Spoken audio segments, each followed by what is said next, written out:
was quite good. I was looking at all the information that you cobbled together from multiple different sources, and I guess that's what the whole point of the whole game is here, is that we're trying to actually trace the catastrophes of the past and put them in perspective, which is obviously hard to do and has changed several times since the beginning. I guess since it was first proposed by, I guess it's even older than Velikovsky, but in the modern day, I guess he was the gentleman. I noticed that you even dedicated the book to him. Oh, yeah. He's, as you say, he wasn't the first, but he's the one that put it kind of together and suggested synchronicities, which is kind of like what my book will be about, catastrophic synchronology. Well, it looks like we're in the perfect company then today.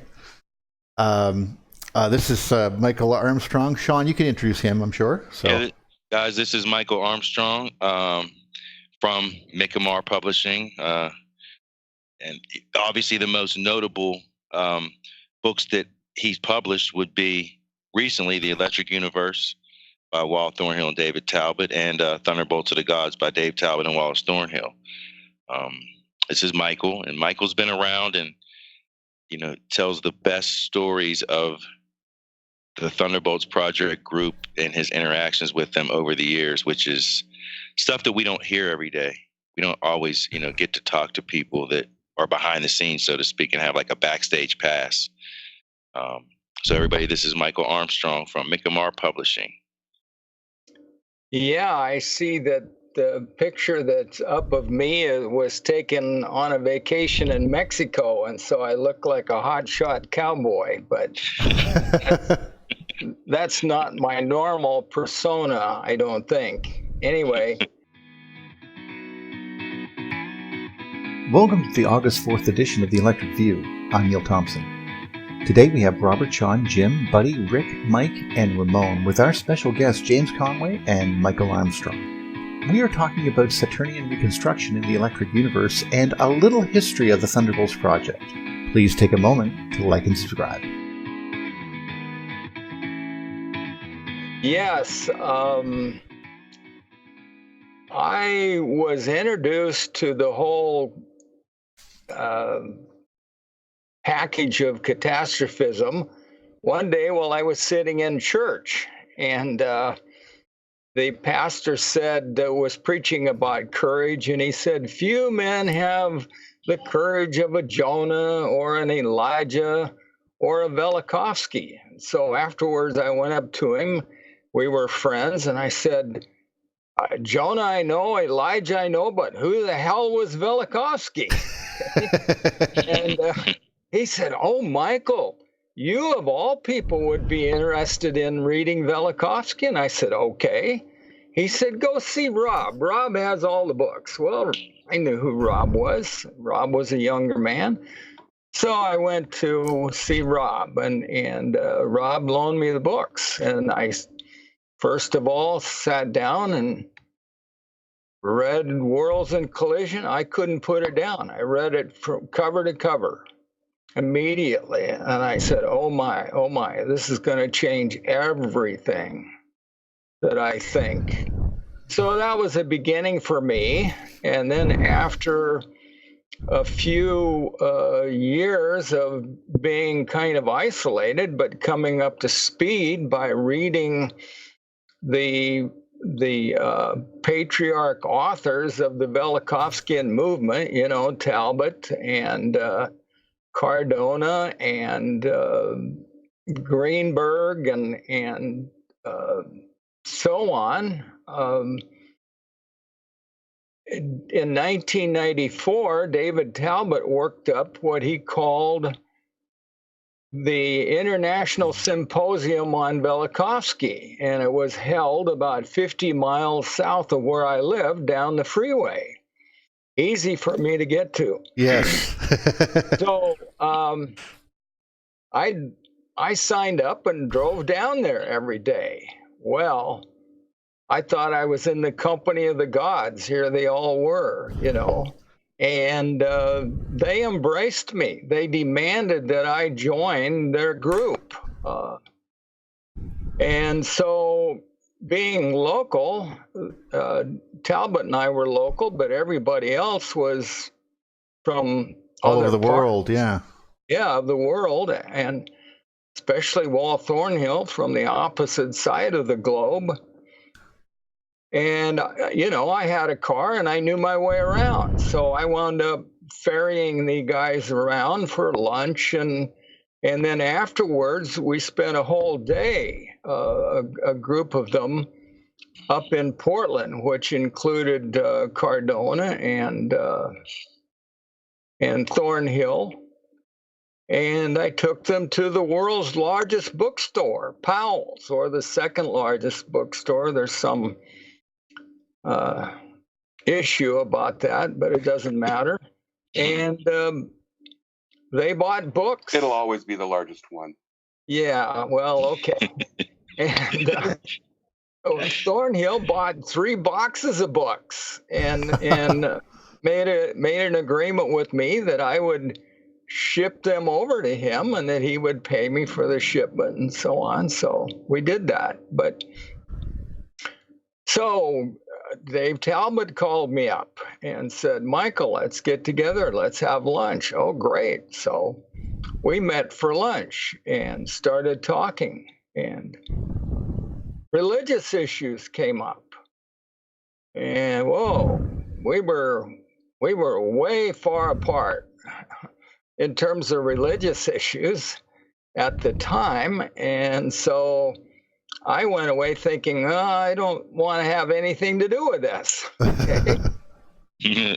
Well, yeah, I can understand that. It sometimes can be off-putting, especially, I mean, I myself, not really a big believer, but at the same time, it's kind of odd that you could sit there and go, well, we can have a discussion about God. I know he's only out there 8 astronomical units away from us right now, if we could have that conversation, because they're like, wait, what? You don't believe, but yet you just said this? What? So, yeah. It's because you sort of like, I don't want to say take it on, instead of taking it on faith, it sort of becomes historical record. Basically, the myths or the religions sort of have a lot more weight, I guess. Yeah. Well, anyway. Not to be dismissed, I guess. Yes. Yeah. So I'm going to wrap it up here very shortly, but this is kind of the introduction as to how I got involved in the whole program. And a whole year went by, and then Talbot called me up again and said, Michael, let's have lunch. And so this time when we had lunch, it was much more productive. And we agreed that we would set aside our religious differences and work together to foster bringing the ancient catastrophism and the electric universe into the public domain.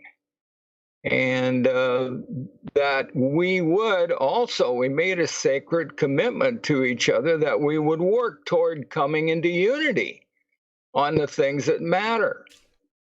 In other words, spiritual issues. So that began, a long correspondence and cooperation between him and he had me work up the first conference, the first Electrical Universe Conference. Oh. And it invited Wall over from Australia and Don Scott up from Arizona. And so we held that in Portland. And that was kind of the kickoff, set the tone for the whole program going forward, because Thornhill was staying with Talbot and up at Talbot's office at a spare bedroom. And I was over there, and one evening late, Thornhill and Talbot and I stood around and we made a solemn commitment to each other that we would bring the electric universe and astral catastrophism information into the public domain. And we have done that. And my role has been largely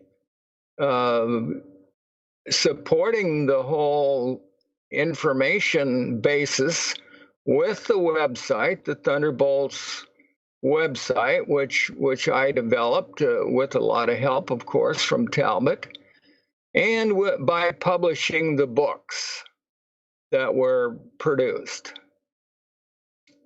So that's kind of been my role up to this point in time, plus organizing a number of other conferences and making presentations and so on. Well, yeah, of course. Yeah. So you're the wizard behind the curtain. Well, maybe to a degree. Well, from the bottom of my heart, I'd like to thank you for your participation in all of this. When I found this 3.5 years ago, it opened so many doors.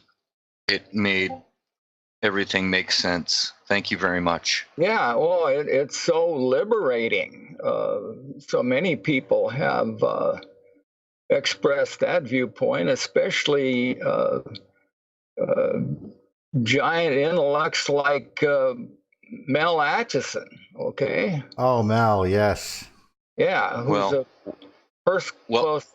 close personal friend of mine, and we've spent a lot of time together, taking field trips together and so on. Well, I'm nowhere near that class of mind, but I mean, thank you once again. I mean, just from the bottom of my heart. Well, it's certainly helped me in my overall worldview and understanding, but we're not there yet. So I'm pushing ahead, as Sean will verify. Well, for me, Oh, yeah. it just made all the ancient texts just come alive. I'd been beating the heck out of YouTube for years and years before that, and I was a student of history. I loved history in high school, and I always watched the History Channel before it turned into what it is nowadays. But yeah, I mean, it made everything just understandable at that point. I'm really impressed that you managed to get all this together, like just at the birth of the internet. So, I mean, that would have been getting everything together at what would have been 94 to 2000, I guess, would be that Right. that era, and you couldn't predict the future of the internet back then. I mean, you knew you needed to have a website, but who knew that you were going to? I mean, look what it's turned into now. It's all trending and hashtags and things that are. I'm amazed that we got this far in understanding it, but the information now That's is all just. Neil ever does is struggle with the internet. Yeah, pretty much. Arguing with people on the internet, yes. Moderating the internet. Oh my goodness. Yeah, well, the Thunderbolts.info site has turned into a huge site and a central plenum of information that undergirds the whole thing. If people were to read it, there are articles on there called Teapods that try to cover almost every aspect of science and some philosophy even. I have. And Sorry, I and was just of going to say I course, love them. Love the Teapods. yeah, and I've written some of them, and Mel's written some of them. A lot of different people have contributed. I want to share an incident with you guys that happened during the very first conference when we had Don Scott come up from Arizona. Right. And we're all together in Dave's office. And this is the first time that we've all been together, the first time we've ever seen Don Scott. We just heard about him. And when he was together with us and realized that the extent that we embraced him and his thinking, he actually broke down and cried. Just to find people that were on the same page that he was, that he had been a voice. I know the feeling. Crying in the wilderness, in the electric engineering and the electric science and the electric cosmology wilderness. And this was the first group of guys that were just willing to embrace it and understand it. I don't even know if I could deal with that myself. There's been I remember being younger, even right up until early 2000s, you still couldn't really, there was still not a lot of, I mean, you could sort of find other nerdy people that were into what you were into, but the social media aspect hasn't taken off. There was no Facebook, there was no YouTube, there was no, none of that. And finding people that were like-minded, or just nerdy enough to be nerdy with you. That alone was a gift. If you could find another person in the entire city that would sit down and go, I really like playing with light bulbs and stereo equipment and fluorescent bulbs or something, and watch them glow near microwaves or whatever. Just just people who want to do something like that. You couldn't even find them. So imagine Don sitting there with an entire universe birthing into his brain, basically, with all this new information. And yeah, I could understand the emotional release, for sure.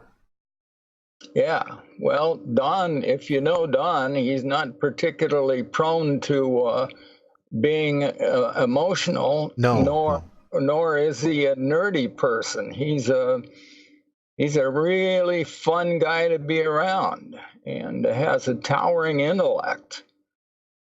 And one of the books that Sean didn't mention that Mikamar published first, the first book that I published was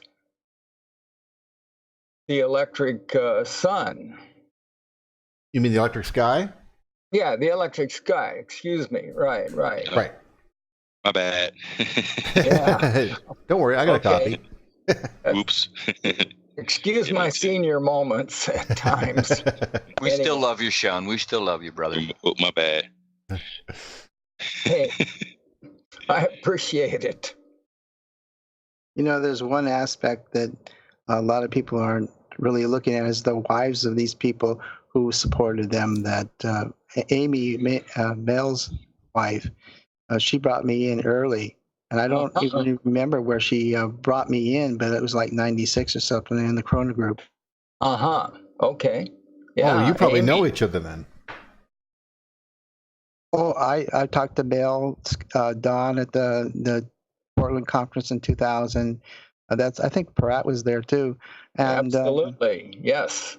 Yeah, and that was the first time he was there, and he was really surprised that the Mexican flag, new state Mexican flag, was the Saturn symbol. Oh, New Mexico's flag, yes, and the symbols were everywhere. Yes. Some people have characterized that 2000 conference as the best or the most impactful conference that they've ever been associated with, because we invited Peratt and Halton Arp. I picked Halton Arp up at the airport. Wow. And, a year earlier, I had been in Europe with Mel and Amy, and I presented Talbot's material at a funky international called International Symposium held by the Milano province. Okay, it was an annual thing, and Halt and Arp did a presentation as well. So Mel and I were able to sit down and talk with Arp privately afterwards, and Arp actually gave me a signed copy of his latest book, Seeing Red. So, Well, but James is not wrong about what some of these people go through with regards to their spouses. I know that it caused a problem in my relationships, but I've also seen the support that Annis gives Dawn, for example. yeah. And it's when you can hold it together, something like that in your brain, and I can imagine what the cathartic release was for Don when he didn't have to keep bugging his wife anymore. Because you need someone to talk to, right? And I can imagine what that must be for a spouse. Well, I do know. I was obsessed with this to the point where I guess you could say it affected my relationship, but it's hard to. It's hard to get out of your head, especially with, and you have to tell someone. Yeah, well, Mel and Amy have been very special to me because I've spent lots of time with them and talking with them, sitting around a hot tub with them, talking for hours about almost every aspect of the implications of all of this. Well, that's one of the things that we were concerned about. We're doing things that you've already done in many ways. So, well, maybe so, but I've gravitated to focusing on the implications of all of this on the human race, human destiny, the human condition, and they're staggering, they're huge, and they're not really well understood or identified. What would be an example of that? Well, the number of examples are overwhelming, but the very fact that the human race can be in a situation in an Edenic environment, and then all of a sudden everything gets blown out of the water. Well, the human race, at the end of the Golden Age in the Saturnian catastrophe, the human race was devastated, trashed, brutalized. It changed our whole mode of existence. No doubt everybody back then was suicidal. Probably ancient human sacrifice developed from mercy killings or assisted suicides. Okay. Actually, that did not. Brilliant insight. I was going to say that did not escape me. That people would. Well, I said they would freak out. They would. They would not be able to cope with what they're seeing, and it's like being shell shocked. But I couldn't even imagine what it must have been like to the nth degree. To see things in the sky that would be scaring you, and then you can't even comprehend what they are. So to see people's as I guess Julian Jaynes would say, people's brains breaking. Yeah. Well, these people had lost family members. The whole environment was devastated. The ecology was devastated. Life went from being in an Edenic environment to being in a almost impossible to survive mode for a while. there weren't enough resources to go around. There was only one way to survive, and that's take what you could from others if you could. That was the beginning of warfare and tribalism and violence and so on. Well, yes, because the world of plenty, if there was a northern hemispheric light from the north that was shining down on the planet, then and it was constant, and it would be very lush. So that's one of the reasons why when I hear it rained for 40 days and 40 nights, the idea of that there being so much water held up in the poles, and of course being vaporized by the electric forces traveling into the poles, the northern pole, and of course it's snowing, and all of that moisture being held up, suddenly having to leave the atmosphere, and how long would that take for that to leave the atmosphere alone, Yeah. Well, not only that, they say that Wallace, I keep hearing them say that the water was in the air itself. It was very, it was like dripping off the plants. It was, oh yes, it was a very moist environment. I hear and that I would would be the case, think, yes. I would think all of that water was in the connection between Saturn, Mars, and Earth until the birth of Venus, and then that was a big problem for everybody. Honestly, that's one of the reasons that we're here, is to go over some of the ideas on why, on certain particular dates, when was Venus born, that type of thing, the debates on how much water is being held up. But clearly, it doesn't really make any difference at the end of the day. I mean, there was a ton of water that had to leave the atmosphere. That seems to be the case. And something holding that water up, either being drawn directly into space. I mean, clearly some of it was. It looks like some of it had gone as high as 300 or 400 miles into the sky, but of course the connection is millions of miles. So we're at least hundreds of thousands of miles.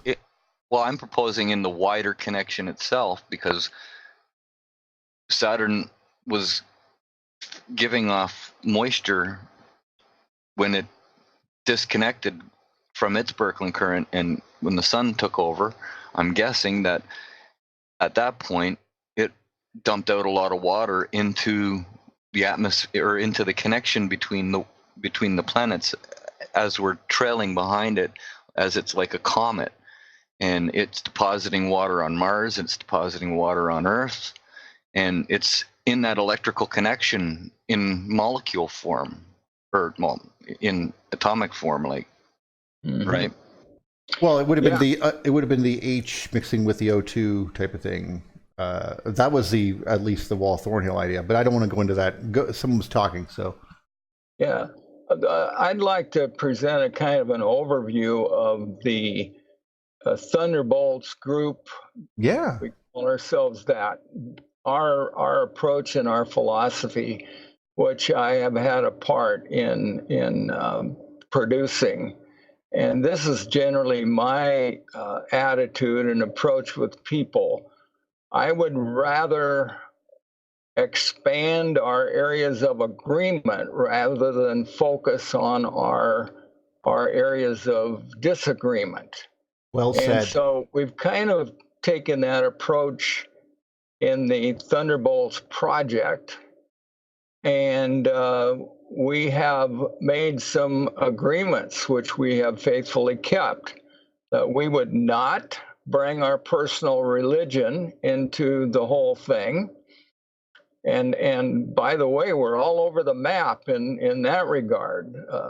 We got Protestants and Catholics and Muslims and atheists and whatever, and then there's me. I'm way outside all of that, pretty much. So, but yay! Yeah, what? So am I. They said yay. But like, I'm happy. remember the Joker? Outside of all of that. the Joker and the old Batman, he said, "Wait till they get a load of me." You guys have no idea. We could talk about that. You have no idea. Like, Sure. whoa, man. So if there's radical reinterpretations to mythology, once you really cut through it, we'll say biblically at least, it's enough said. Like, that's a whole nother conversation about Michael. Yeah. I suppose what you'd I'm be hearing right. here We is, going on to religion. You're right. We would all have different Yeah. points of view. I But think we need the foundational groundwork for these kinds of concepts going forward, and to understand that they've already been laid. I see what you're saying, Neil, about us reinventing the wheel. This man has gotten this far by setting down some basic ideas and some ground rules. And if we don't adopt them quickly, we will continue to be the wild, wild west of a whole bunch of bullshit and a pearl. no, you're absolutely right. Yeah. One of the things that we were talking about is whether or not there could be, basically how far to go, what to talk about. That's the groundwork that you started laying down seems to have still be there. Basically, there's a lot of Susan Sherratt's heart. Is what she calls it, so to speak, is like do it honestly and with heart, and just keep in mind the things that bring us together, the electromagnetism in the cosmos, the way that we are all connected. Those are the things that bring us together. The stories are the same, being seen from different points of view. Those are the things that bring us together. Yeah. As opposed to, as you said, separate. But go on, please. Right. The foundation, of course, is that all of these people, Talbot and Scott and Thornhill and myself and anybody I'm forgetting to mention that's been an integral part, we're all men of goodwill. Yes. And so that's a general posture. Getting back to more specifics, the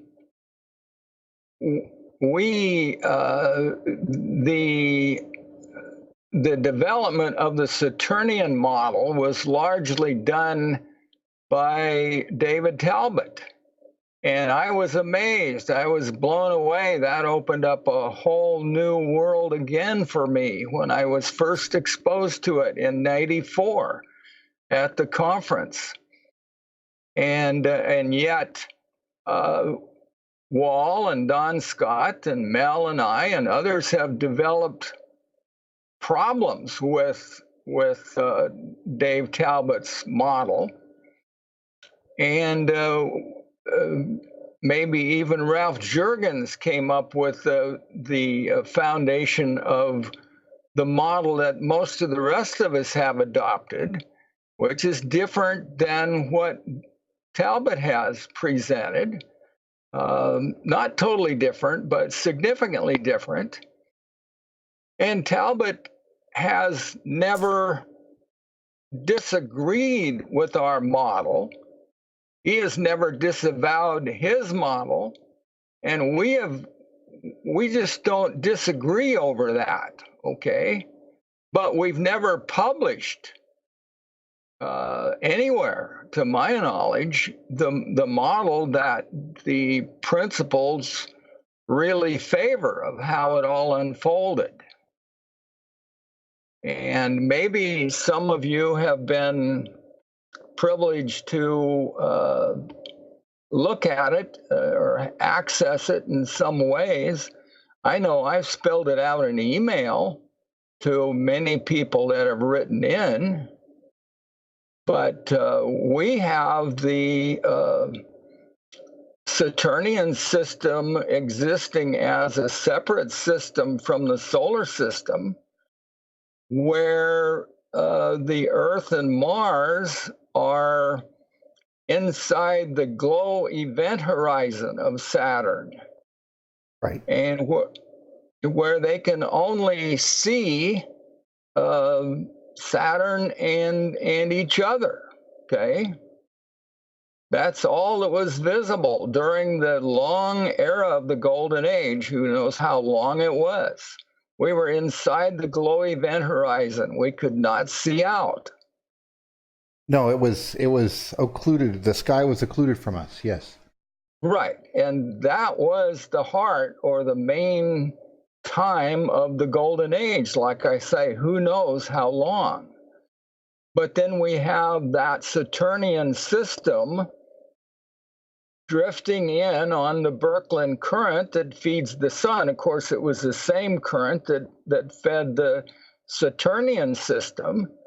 And for whatever reason, and I'm not going to speculate about that now, but that the Saturnian system approached the existing solar system, which already had Jupiter and maybe some or most, all, take your pick, of the other gas giants in it.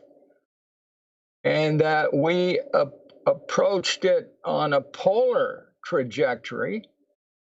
And when the Saturnian system encountered the heliopause, then that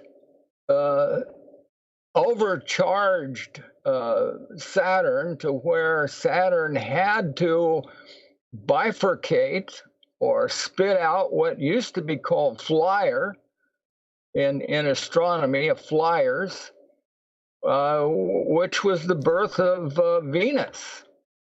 And so Venus was actually born out of Saturn at that time, and then started, doing its damage. But at the same time, the electrical forces caused Saturn, Venus, Mars, and the Earth to line up in a plasma sheathed tube, if you will.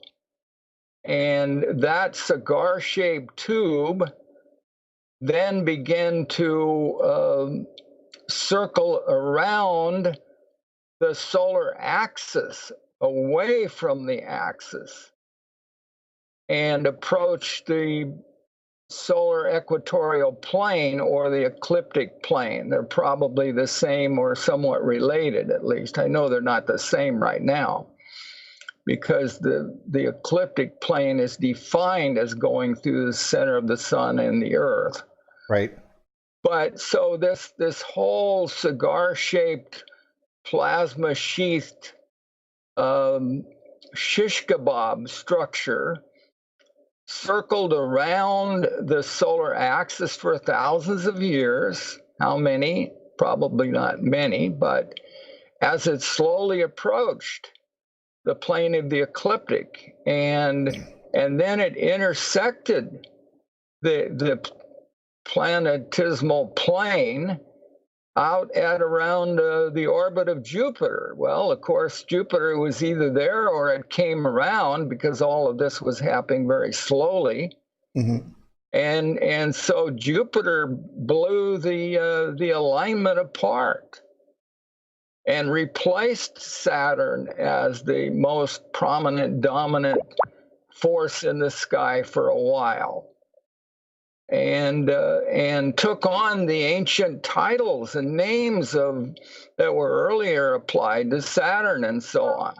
Its holiness was transferred, as it were. Yeah. So then the Earth was controlled or in orbit around, at least in the vicinity of Jupiter for a while, before that formation broke up and the various planets went into elliptical orbits around the sun. And these elliptical orbits evidently overlapped, especially the orbits of Venus and Mars and the Earth. So that set up a whole nother periodic cycle of flyby catastrophes. There's a picture of a petroglyph I just put up of the plasma sheath and 3 planets that you want to pull up there, whoever's driving. It's in the text. Yeah. But Yeah, I saw that picture. It was I was going to mention it, but Michael was talking. I didn't want to interrupt. But yeah, I saw this. This It seems to be three planets interconnected that we saw apparently at a distance, but what you're describing, Michael, is not dissimilar from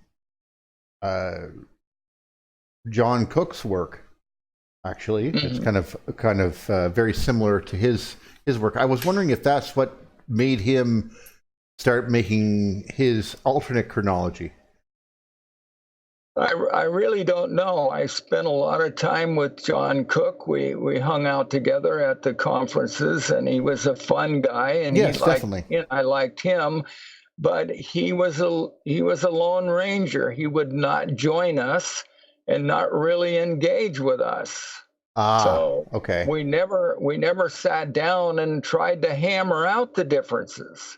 He wasn't available for that. And so being a nice guy and coming to the conferences and a fun guy, that was fine, but I never agreed with John and his approach. And I think he did a huge disservice to himself by not joining the rest of us, because one of the major considerations that we have is that we try to stay on the same page. I have invited the principals to my house in Portland on 3 different occasions for long weekends. Scott, Peratt, Thornhill, Talbot, myself, Cardona, Ben Gedlow, and others. Ben. And did I mention Peratt? Yeah, and we've sat around for the whole weekend hammering out our differences or trying to arrive at a consensus on a model or whatever. Okay, so none of us are lone rangers in what we're presenting. The most lone ranger of us all is Dave Talbot, because Talbot was not so very much involved with that. He would come over, but he would only come over for an evening or whatever. So, but it's odd that those are the 2 people whose theories we hear the most about now, though. It's Talbot's and Cook's. But mostly because it's available online. We can go grab it. I guess. I don't know about John Cook's, but Talbot's, I hear what you're saying, but that's the world we live in. But don't get me wrong. I think David Talbot is the greatest man in the world in terms of so many arenas. He's a towering intellect. He's a pillar of virtue, and he has done probably more than any other person to promote and sustain the whole catastrophic movement from the time of Velikovsky till now. Yeah, I would have to agree with you.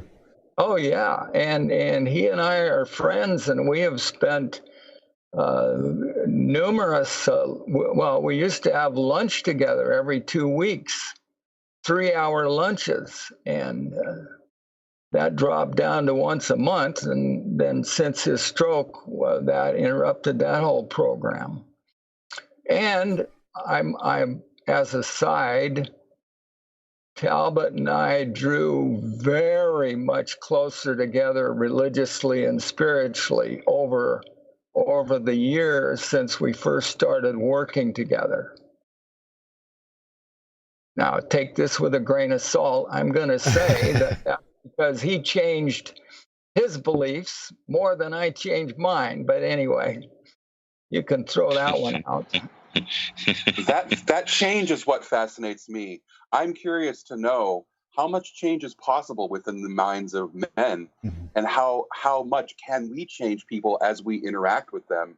I operate mostly outside of the sort of intellectual communities with respect to the science end of things, but I do interact with people a lot, and I always wonder how much can we change people's minds. And so that process of synthesis and the how much have you changed your mind as a result of these theories, And how much have you held on to? And what do you recommend for those of us coming along behind you? Well, if you're asking me personally, I don't even try to talk to people anymore. And Sean will verify this. I don't even try to talk to people unless they indicate to me that they're, number one, seeking the truth, and number two, seeking answers different than the ones that they've had in the past. Otherwise, it's how you doing, and we can talk about the electric universe or whatever, but not ultimate issues.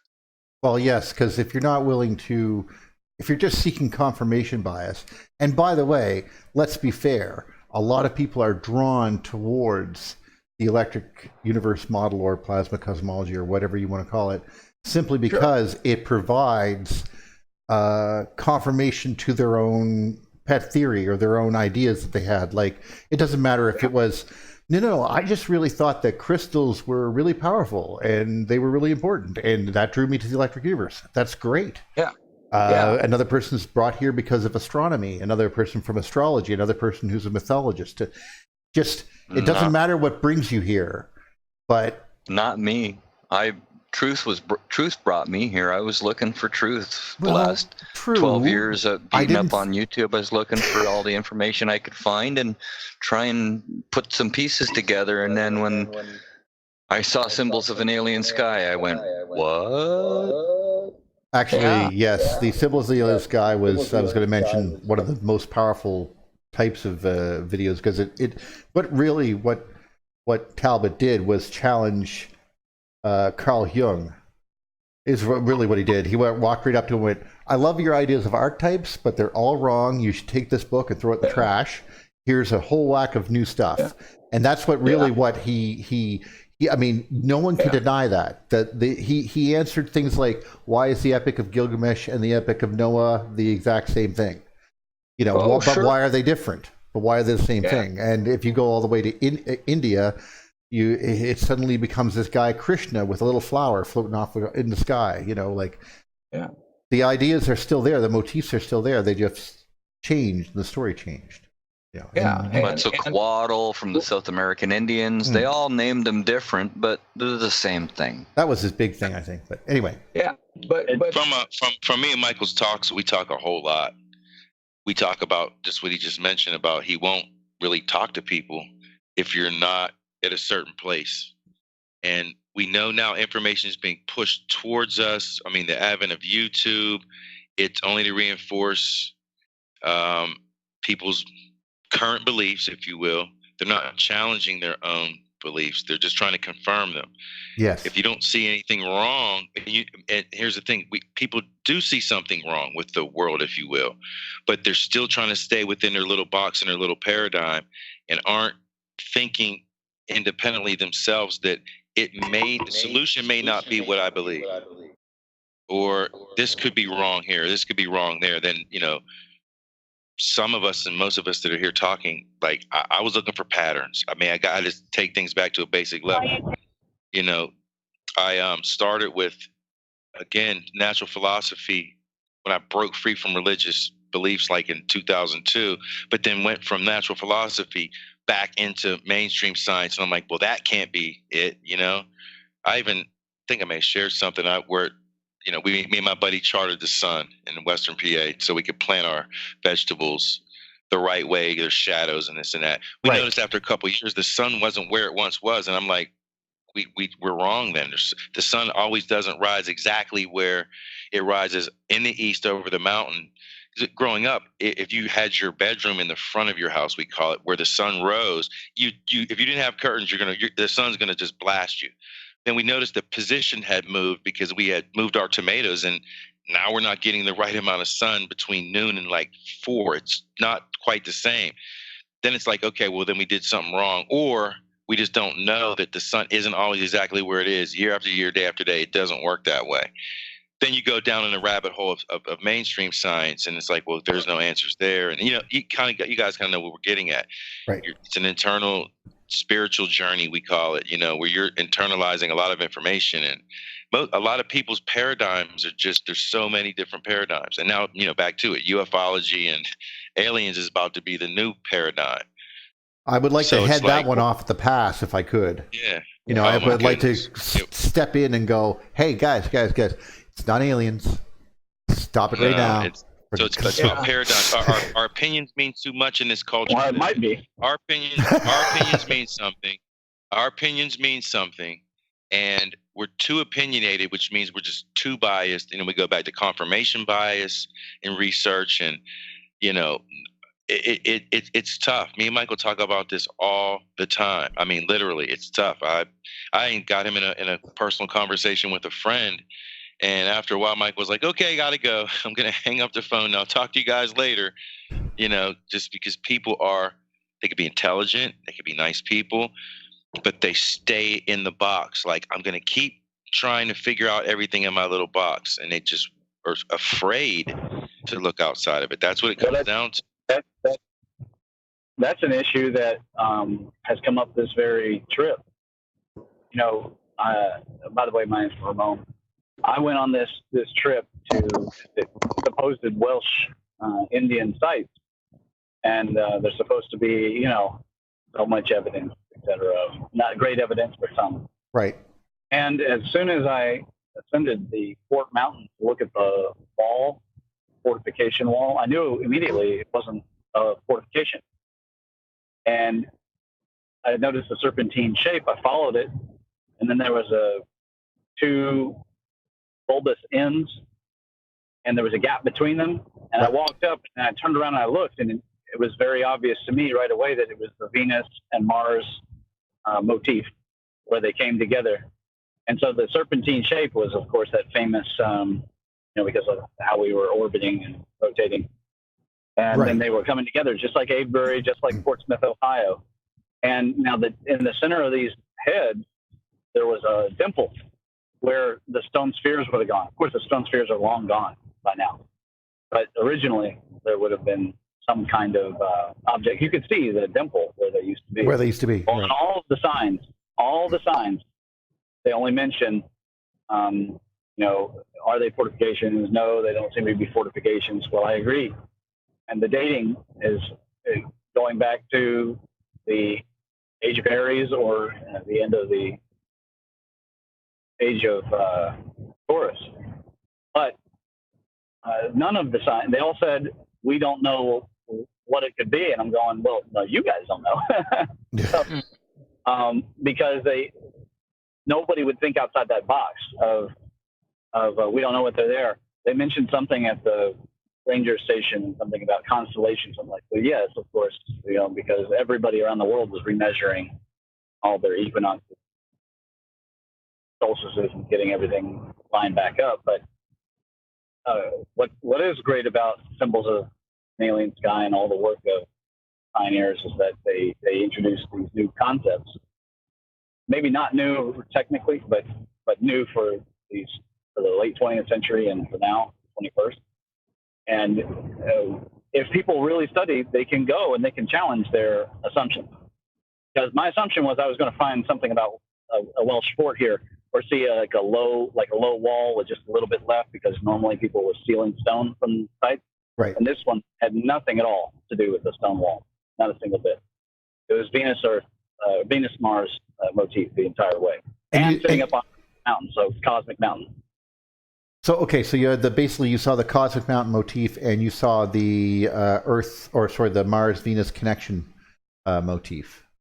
It's on the top of the mountain. You can't miss it because it's the biggest mountain in the area. Like the closest mountain to it that is big like that is also Lookout Mountain, which is another mystical mountain. But the Fort Mountain in Georgia has a fantastic view. It's quite a hike up or climb up with a car. But they have taken and on presumably a bald. Most of the mountains in the Appalachians have the big mountains will have a bald, and then they put this two serpents that are facing each other. It looks exactly like the old Avebury and the Portsmouth. Of course, the Portsmouth earthworks are all gone, except for one earthwork is all that's left. But it shows the plasma stream coming from behind. The two would approach each other. But the most important thing is that in the head of these stones, they look randomly piled. There's no mortar. It's not like that at all. They look like a jumble of stones. But in the center of both, and one was bigger than the other, but in the center there was a hollow where, again, a stone spear would have gone in the days when it was an important religious site. And just to let, sorry, Raymond, just to let the viewers know that this interaction between Mars and Venus, you're thinking that it happened after the polar configuration broke up and the gas giants left the inner solar system for the outer solar system, and we were left to fend with Venus's eccentric orbit. I would say the opposite way. I would say that we left them and we're heading inward. Well, that's still a debate, but you're right. I've seen there definitely we were moving at the time too, but the end result. I meant just to say after the breakup of the polar configuration. Right. This would have been the age of the clash of the gods. So Athena versus Ares. I love the images you're showing, by the way, Richard. Very nice. Yeah, very nice. But still, but you're absolutely right that this type of bias of not leaving the box is. I mean, look what it did to me. I got the Jim Weniger. His ideas came to the front, and we're now trying to digest that, which is almost as to deal with the idea that there was another layer, because that's something we skip over, because we're basically, it's a planetary system and it's a galactic system, and there's nothing in between. But with an in between that we now have, that Jim has shown us, we're sitting there seeing this the idea of the whirlpool coming, and how old is this motif? You know, because this what we're looking at, the Chaos Serpent Dragon thing on the screen, for example, which is clearly two planets connected, as depicted here. Wonderful, but this is still much smaller than this the large Argo-like story that we're now trying to incorporate and to understand and to put these things. Or the clash of the Titans themselves, yeah. Well, that's a much more recent thing, I think. But still, it just goes to show that even during certain times, even the older myths are still drug along. And sometimes they're wrapped in a new story, but they still continue. And isn't it Jim's contention? Isn't it Jim's contention that the event that you're describing kind of kicked off the clash of the Titans, that it changed the current sheet and altered the foliages and maybe gravity itself, and sort of kicked everything into motion? And I'm sorry, I feel like I heard Jim say that once. I'm not sure. Jim would have to answer that. Jim, I think Jim's in here. And to Michael, we've talked about Jim Wenninger and the local chimney. Ramon, I think he was the one that was talking just now. If we look back in your emails, I sent two of his papers your way months ago, I think it was. But we're talking about the local chimney, and me and Michael, so he's up to speed on that stuff. He knows exactly where we are with the bigger picture of it. Yeah. I thought actually it was, my interpretation was that it would have gone back into however old these Squatter Man petroglyphs are, which are older than the Clash of the Titans ones. So trying to figure out which symbol and what date is truly an interesting thing.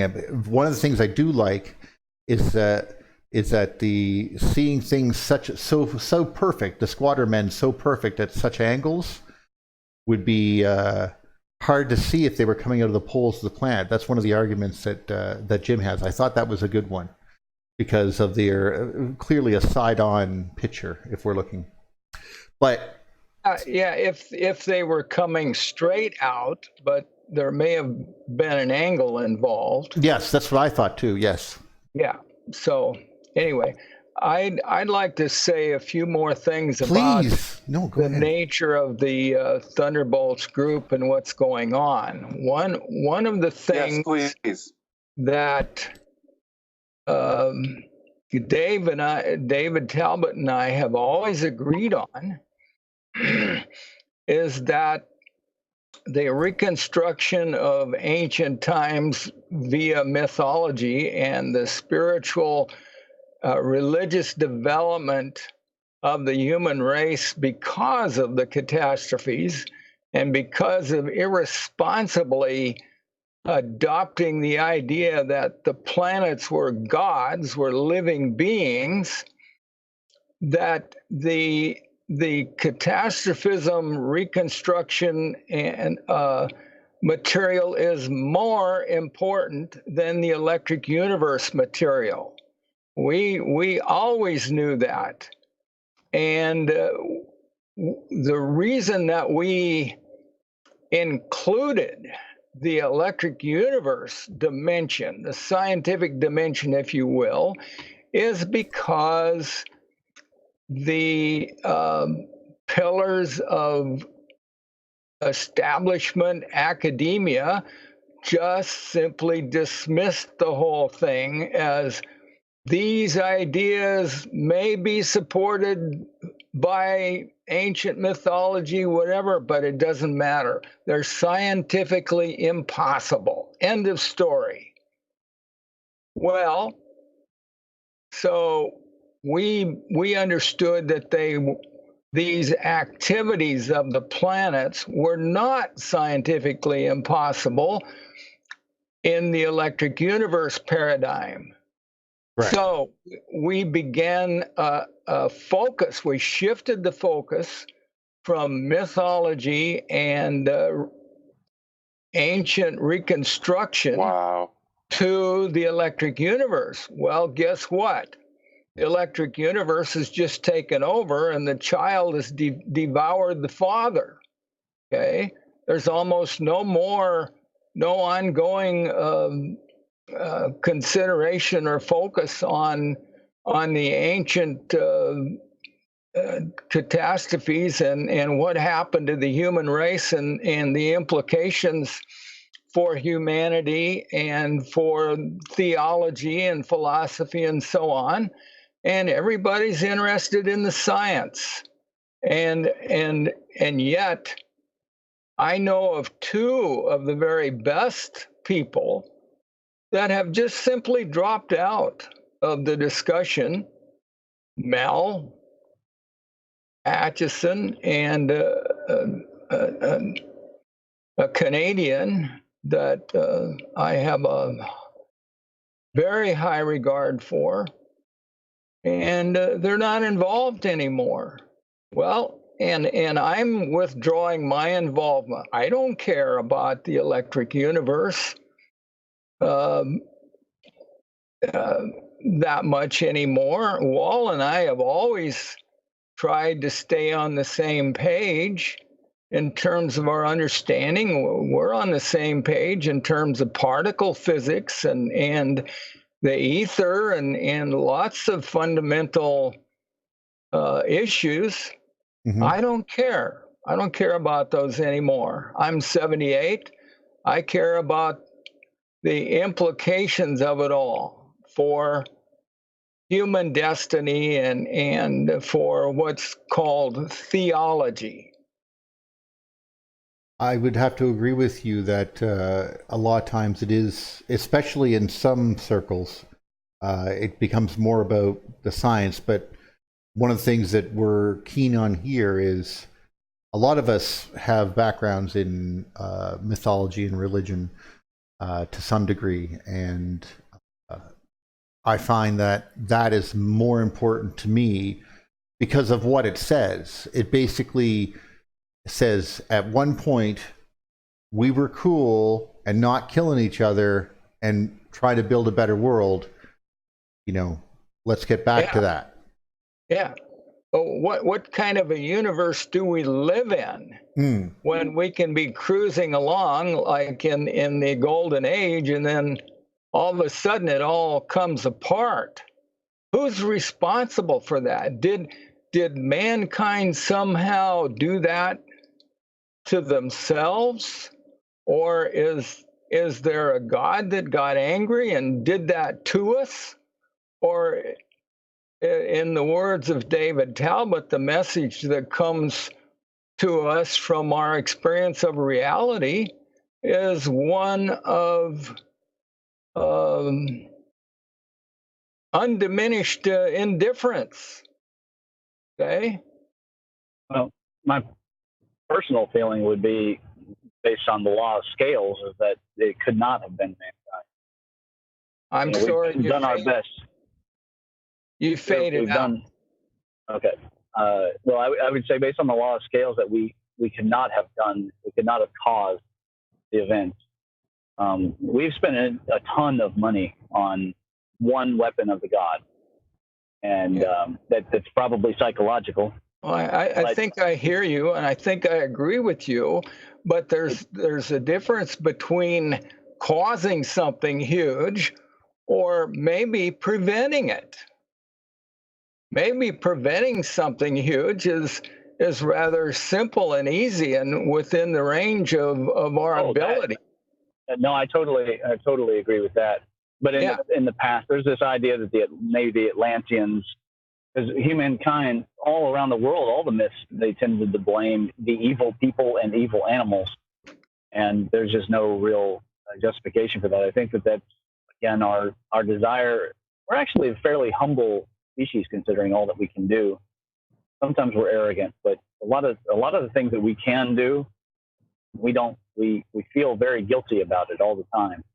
And the reality is we just don't have the scale. Even with our one weapon of the god, it's not even a grade 3 catastrophe. It's very small. So, well, I'm going to use. Yeah, go ahead. No, go ahead. Well, I'm going to use an analogy. If a 10-year-old kid walks into a power plant, with a metal pole and starts poking around. God, I'm already cringing just thinking about that, by the way. Yeah. So you don't have to be very powerful or very intelligent if you're doing the wrong things and you short circuit mega kilowatts of electricity. Okay, so there's all of these considerations to consider when looking at the big picture. Maybe the human race was just irresponsible in a way that we don't understand yet. Michael? Yeah. Do you think it's possible that our survival versus thriving sort of duality is built into us over eons and millennia? Do you think we're somehow equipped to deal with catastrophe cycles inherently? I think that we have the potential for more empowerment than we realize, but it's fractured. It's inoperable. Okay, we just have tinges of it that show up in various arenas like telepathy and some of the hard to verify stories and whatever. Okay. Yes, well, there's a few of those that are very, very compelling just on the surface. Yeah, but there are powerful paradigms that have been developed, like the bicameral brain-mind and Rupert Sheldrake's morphogenetic resonance field, and the holographic universe paradigm. These paradigms suggest that maybe there are avenues of empowerment for the human race, but we're just totally fractured. It's a madhouse. This is an insane asylum on this world. 100,000 different religions, 33,000 different versions of Christianity. And these different ideas are only exploding.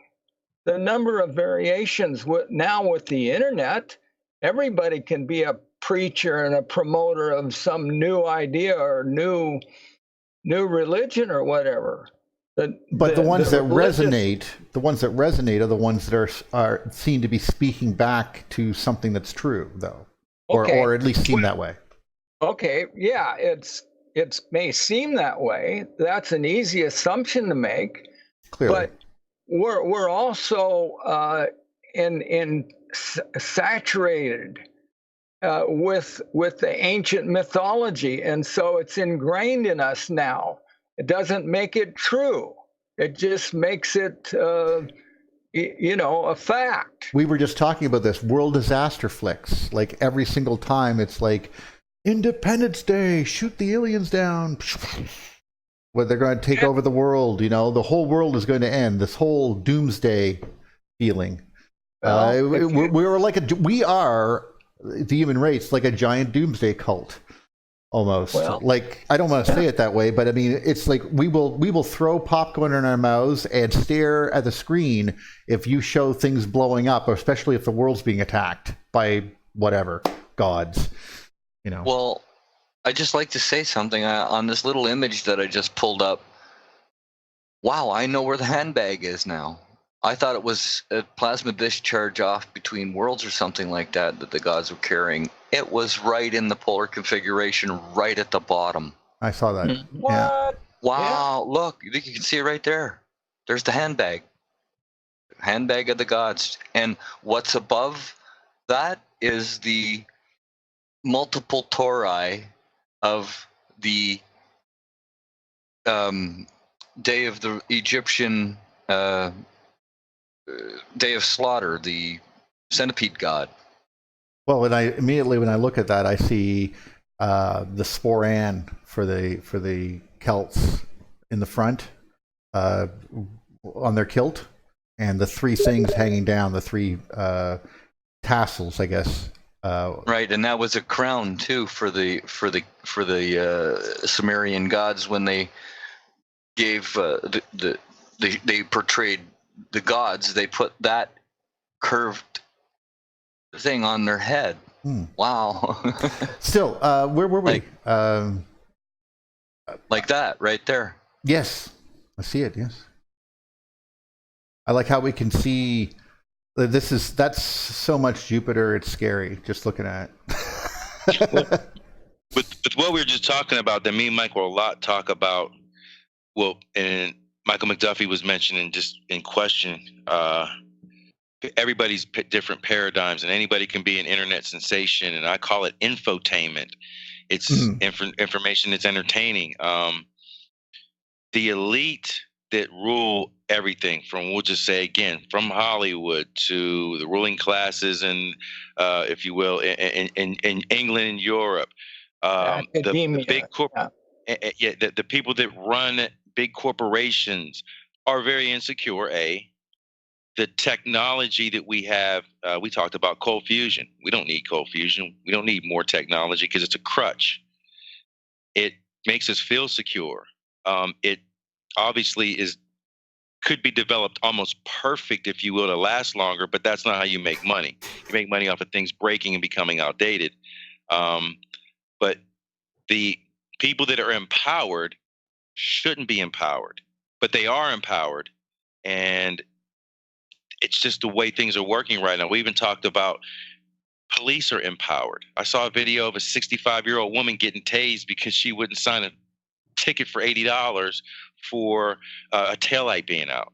We're in a crazy mixed up world, and people that are empowered the wrong way. And us that have come to sit at this table aren't empowered at all. We're empowered, but we don't have any, we don't have the power that people do that are empowered a different way. We're not in any elite family. If we were in elite families, we wouldn't be talking right now. We wouldn't be talking. So everybody's distracted. There's insecurities. The ones that control the educational system, the religious systems, and the scientific systems, they are the problem. They're not part of the solution. They're part of the problem. Well, yeah, but they don't know Yeah. they're a part of the problem. This is like, Right. Right, but like- I have a, I know but I that. have a, Correct. but I have a tough. question. Sorry, I have a question. What's the pine cone now? Sorry. Continue. It's a key. It's a key that turns a lock. Cause I'm just joking. It's your. Everybody knows that's the pineal gland. oh God, I've heard so much of those Well, things. that's what we It's still- we think it is, but I mean, the handbag is supposed to carry magical instruments, right? So now we know what the Still, handbag is. It's still the eye Girl, and the that mouth. handbag is Gucci. I like that. It's still the eye and the mouth in the Egyptian art. It takes on a slightly different form in the Mesopotamian art, but it archetypically is the same thing. The mouth, it's even the archetype for the eye. They end up being the same thing. It's the opening of the mouth ceremony, and just See, because when I see Fake. that, I see the wings are, of course, the ethereal magnetic field of Jupiter, and both of those arms are reaching off to two different planets, probably. And Right. those are two things that are connected I would while they're in I would fighting. make But one that's just a point about- guess. I'd make one point about the handbag. There have been versions of it that look basically the same on both sides of the Atlantic, separated by more than 9,000 years, sometimes 10,000 years. So the most likely explanation is constellation related. That's just, I just want to interject Yeah, you got that. a point. You got a point. If it's that old, it's older than just one symbol. It's not like the symbols we carry as Michael said, we put them onto new motifs. We bring, like, for example, Jesus is now on the cross. The cross used to be a symbol of Saturn, for example, that type of thing. Oh yeah, the cross is an ancient symbol, an ancient Saturnian symbol. All the major religious symbols, of course, the Judaic star and the Islamic crescent and star, and even the Celtic cross, and so on. Yes. You can see all of these if you just take a walk through the Vatican Museum and wind up in the Sistine Chapel. All of the artwork in there, almost all of it is dedicated to these symbols in the sky, whatever. 80% of it is related to what's happening in the sky. And it's amazing. The ancients were obsessed with what's happening in the sky, or what did happen or could happen in the sky. Well, like you say, because we couldn't see the stars for a period of time, for a long period of time during our birth. Right, right. I think that viewing the constellations and the stars is a relatively recent development. And I don't know who it was, but talked about the 10-year difference between the handbag as a symbol here and the handbag as a symbol there. That 10,000 years is probably false, okay? The chronology is so hopelessly screwed up. And, Heinsohn has, and others have, attacked that BC chronology and AD or chronology. And they should be attacked, clearly, because absolutely. Some of those hourglass shapes that you do see, the perfect squatter man, for example, that they found in Hawaii, we mentioned this just the other day, is said to be no more than 400 or 500 years old, because that's the culture that we conquered. It couldn't be any better than ours, type of idea. And it was on the beach in Hawaii, and it was found because of some beach cleaning thing. I'm not even sure why it was found.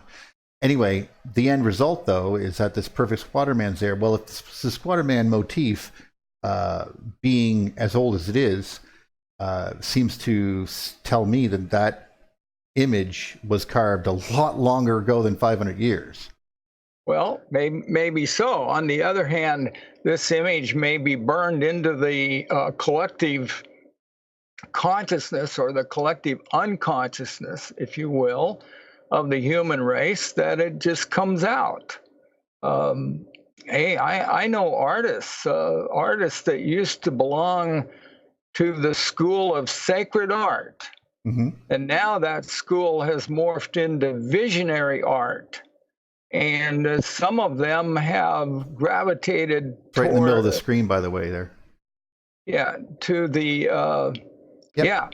to the human, to the Saturnian understanding, and have gotten their heads into all that. And so they say, oh, you guys understand why we paint what we paint. We don't understand it. It just comes out of our creative consciousness or whatever. But you guys are explaining why we paint what we paint.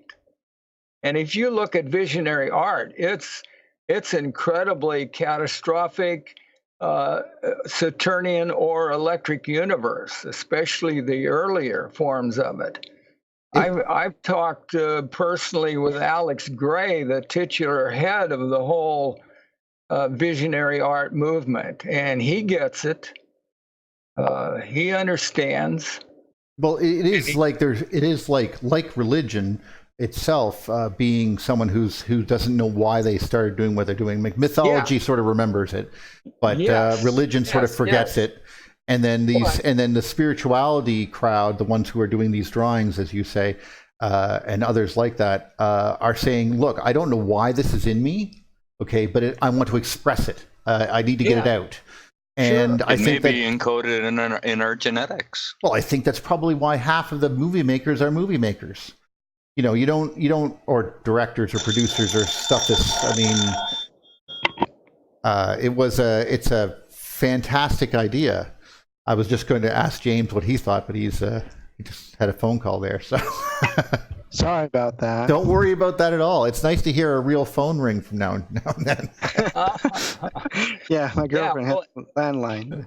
And just like we go backwards, and we were talking at the beginning of the show between the waters being held up, and me and Michael talk. We're just pattern seekers. You have the firmament divides the waters from under the firmament from the waters that are above the firmament, but the firmament is heaven, which is still, back to Julian's great video, Esh and Mayim, Shemayim. It's fire and water, but then the fire is dry land also. The stuff's going on in the skies. Then after, we couldn't see and it was hazy.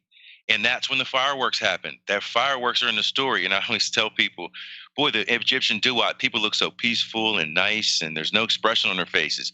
Yeah, but Isis has a freaking, a knife and she's cutting off the heads of the enemies of Ra and putting them in chains and fetters herself. Like, that's violent, guys. Like, this isn't a happy-go-lucky story, and everybody looks so happy and pleasant, in the Egyptian mythology, pictures, and it's like, yeah, they look, just nice and like no expression or pleasant, but there's like all kind of stuff going on, and it's just us. I told Michael in our group here, we're just always talking about, this type of stuff, man. We're like reconstructing, and Ramon's down there, showing us in the Kentucky region in real time, in the Appalachian Mountains, things that exist in our own backyard that we have no freaking idea would have existed had he not even, maybe from general researching, but he's just bringing it out like, okay, the earth works, and, you have petroglyphs, and, here's LIDAR. There could be a strike here, and it follows the, pattern of Prattian. He calls them discharges. It gets deep, and, we're just talking about this stuff where most people, in our daily lives, we can't talk about these things. With, like we're saying earlier about people's wives, and Then we have the Aborigines along this same theme. I'll finish here quickly. That pull out of their collective memory material that hasn't changed very much. Their artwork is pretty faithful to the original forms seen in the sky. It's very Saturnian and so on. So Much they like the just- dances, and much like some of the ways that stories and memories are passed down faithfully. Yeah.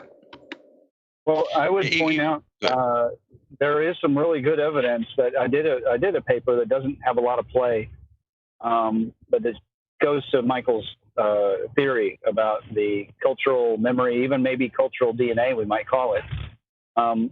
One of the first things that we did after we acquired the electromagnetic power is that we created these amusement parks powered by electricity.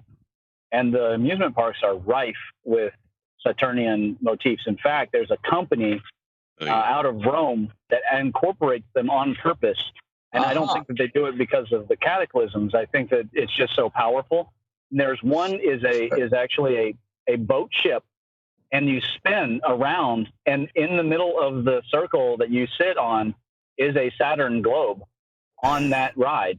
So you're riding the boat and spinning around Saturn at the same time. And all these amusement parks are full of these. Yeah, amazing. The great Ferris wheel. I was going to say, oh my God, Ferris wheels. Carousels. And the name of my paper is The Ferris Wheels and the Dionysian something. I forget the name of my paper. Yeah, just like even years ago, one of the more popular rides even was the octopus. They used to call it the octopus. Yes. It's the chaos. It's the chaos monster. Let's just sling you around and right. It's like, whoa, man, like this is what we talk about, and symbols on your automobiles are, solar wing discs, and the motifs just keep going on and on and on and on and on and on. We talked about that maybe even the other day about dreams, recurring dreams, whether they be trees, crosses. I've had them when I was younger. I've been fascinated with evergreen trees and Christmas trees since I was a kid. Overly obsessed, and dreams of trees on mounds, and just right as a child, an evergreen tree is towering, and you stare at them, and it's like, okay, then you see the Christmas tree, and that stuff is already somewhere buried in your DNA somewhere. Epigenetics kind of gets into that a little bit, if you will, and kind of helps confirm these things. And like I was just saying again, the underworld, the netherworld, heaven, the firmament, a lot of the art, Norse art, and the art from Hermeticism from the 1500s to about the 1800s. In the one book, I have the Hermetic Museum. It's like over and over and over again. They're reconstructing 500 years ago.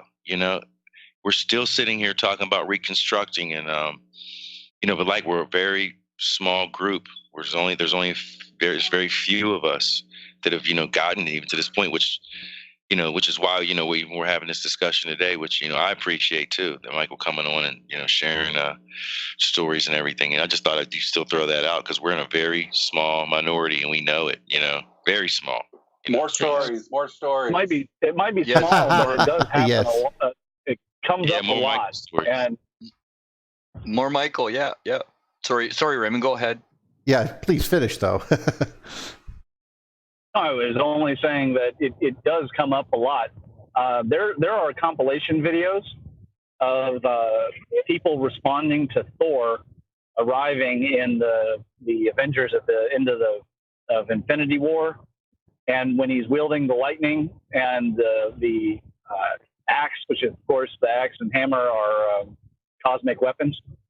And there are compilation videos of people responding to that moment, and the cheers are just the same as you would see people responding to the blowing up of the Death Star back in the 70s and 80s. People respond when they see these motifs unfold again. Something inside them responds really, really deeply.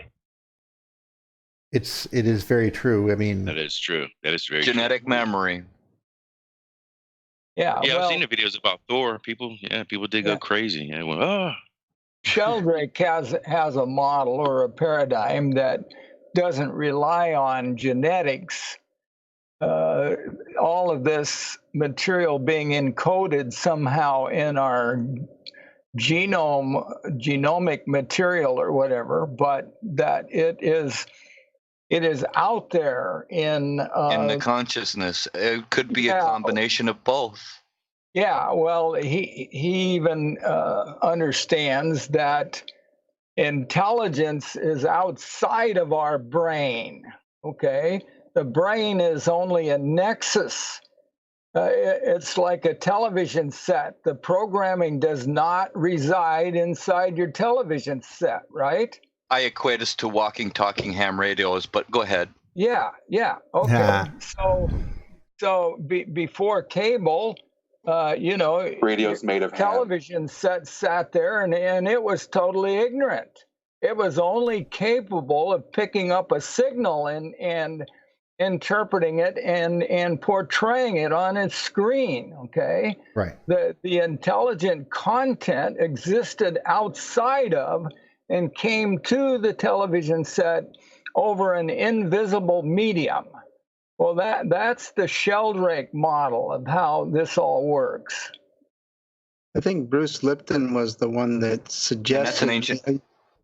He's the only one that I know of that suggested that the borders of a cell were actually where the brain was. Well, okay. Hey, I know Bruce Lipton. I've talked with Bruce Lipton. I invited him to the conference in Las Vegas to make a presentation. When I called him up and introduced myself, he said, "Oh, a call from the gods." I thought, well, that was interesting.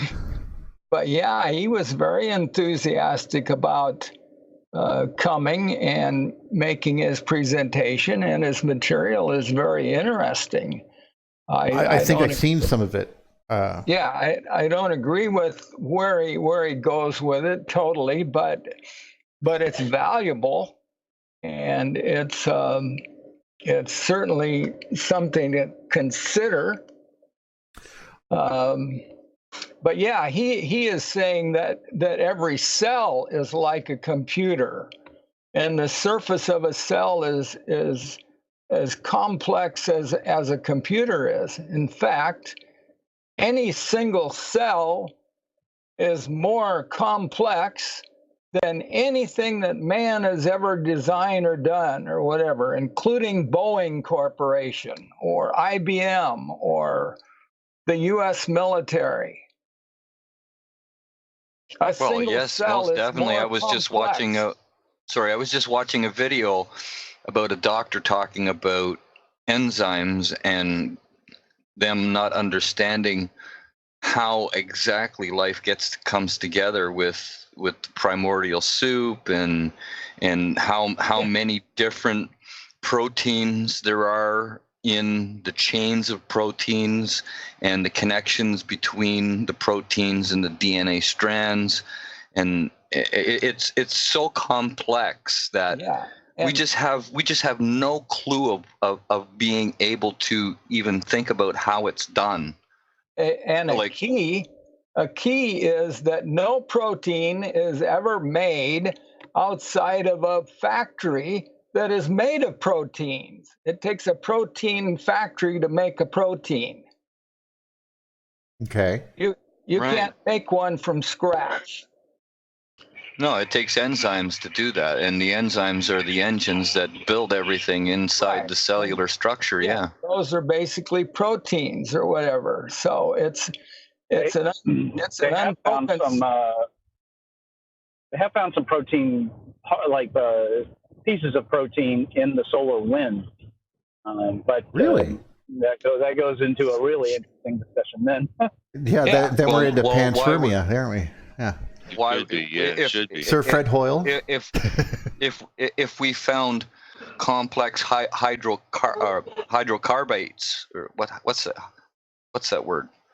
Hydrocarbonates. Complex carbonates. Yes, hydrocarbonates in the tail of a comet, aka Venus, that dropped down manna from the skies, and we could eat it. Well, why wouldn't there be biological? Well, here's the argument. Either it's really easy, something in the universe makes it easy to make life, or we are the biggest fluke there ever was, that we somehow were able to make a self-replicating and self-correcting mechanism. That's very interesting. I mean, Yeah, or there's a creator, okay? I think that information is in the ether because combined with the knowledge that cells take information from outside the cell to organize itself into a being. There's something going on there down at the quantum level. Quantum energies are affecting well, I was always stating the organization it as of regular inanimate matter, and it created living matter as well. I was only stating it to I wasn't actually trying to get in some sort of weird debate. I just meant it's just an interesting point that we're at that we're not quite sure how this happens. As a computer programmer or an engineer, the cell is doing what it's supposed to be doing, and it corrects itself when it makes mistakes. Well, that's not something that's natural. Usually if you make the code wrong on a computer program, it goes to glitch. it doesn't self-correct, So I just thought that was kind of interesting. And if it's getting that information from the outside, the correction information, well, that would make sense, wouldn't it? Oh, I wasn't arguing with your point. I just meant in general. It's like the information is filamental, because it's all on the outside, the exterior. And there's a point that I'd like to bring up about chirality in all of this, and spin, the direction of spin. Now, it's to my understanding that everything that is living and all of the organic material that's produced, like honey, the oozes or the secretions of all living creatures, also spin in the same direction of chirality. There's only two ways to spin. There's ins and outs. There's no ups and downs in all of direction. But anyway, so when you are understanding what life is, and you look at how life replicates and the systems of it and how it navigates, it all spinning in the same direction has a lot to do with it, because all of the inorganic matter, like metal and different types of rocks and things like that we don't think as sentient or living, spins in the opposite direction. So this, I would think, would be huge as to why life persists. Did we just find antimatter? We've already found antimatter. No, I'm joking. Living matter is matter, and inanimate matter. Yeah, I'm joking. But what's weird about this is that implies torsion or torality, or helicity, or a sidestep thought along the same lines as this is, why is there a natural male and a female to almost all creatures on the planet that are living? Mm-hmm. You look at two, and what does two imply? Two implies that there's another double helix, helicity. So if what's really happening here, I've fervently studied Sheldrake for more than a decade, and trying to understand, along with geometry and how these helices wrap around helices, looped around helices, to micro and macro scales. And when you start dealing with this type of geometry, these Birkeland current type of recursive fractal, basically the science and geometry of spin, vorticity, you start to understand that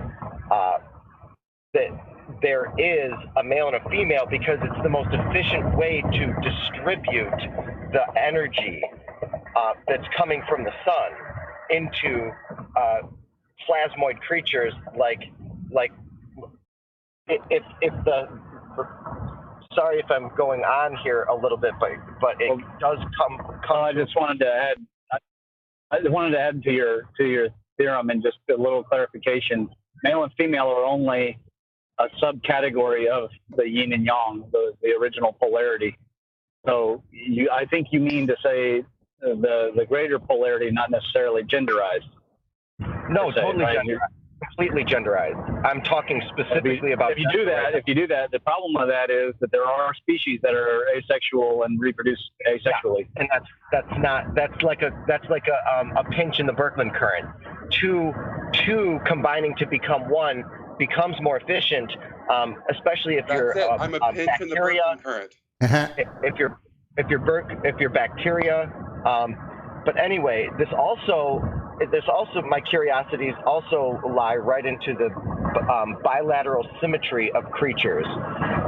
You have two eyes, we have it straight down the body, and the brain, there's two hemispheres of the brain. So you got a polarity there inside of the one, and then a polarity there inside of the species.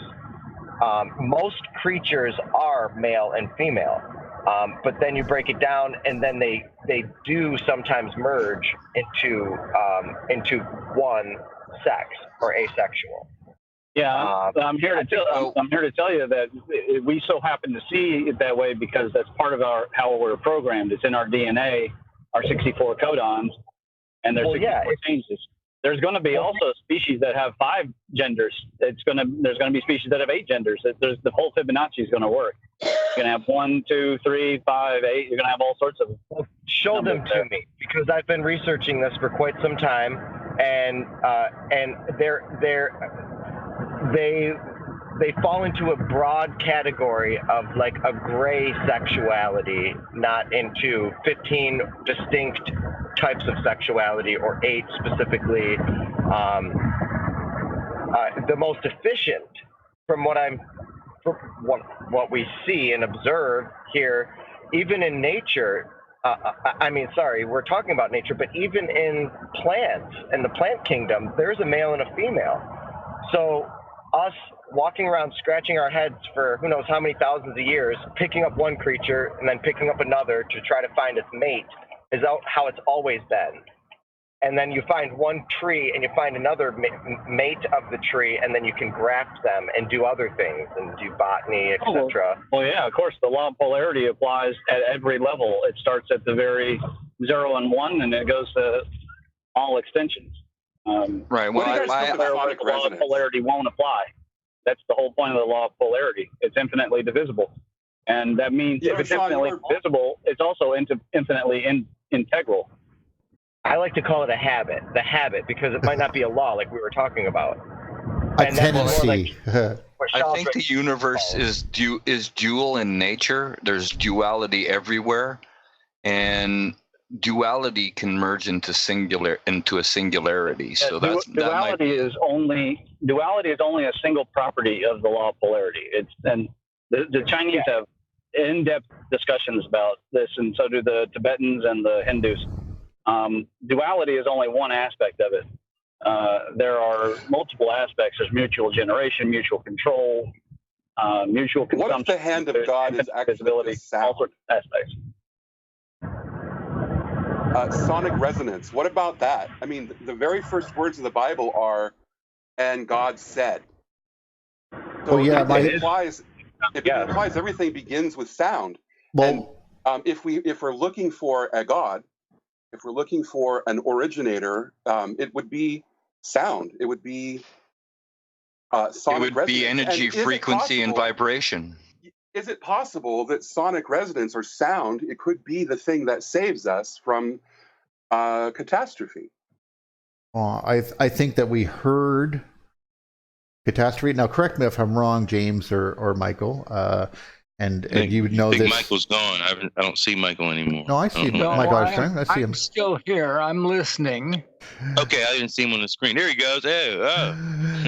More Michael. Well, but I was just wondering when you're dealing with the idea of sound, there was this talk about when the connections were first made, like it was the great honker. It was like a big quack or honk from a bird in some places when it first made the connection, which I could envision what that must have been sounded like. It shook the whole earth, apparently. And those sounds and I think that probably anything that could touch our plasma sphere that was inside of the same plasma chain as us, say in the polar configuration, we likely should be able to hear those planets because they would resonate with us. Every rock on the Earth, every piezoelectric rock anyway, would be vibrating. And I think that sort of vibration or sound was a big principle of the ancient past, how they worked things, what they thought of things, why it was so important to them. It seems to be clearly very important to them in many ways, especially with regards to healing and such like that. Right, but it ties in with Tesla's work and his quote about everything being energy, frequency, and vibration, and we're starting to see that in the research of the quantum realm, that this frequency may be responsible for this, or there are a lot of different frequency resonance patterns that they've distinguished so far. So, well, I think that we're probably going to figure out that the whole, like a lot, when we get down to that level, that probably everything is simply a frequency or vibration. You're totally right. But I was simply going back in time in regards to the mythology parts. But go on, Mike. Sorry. Oh.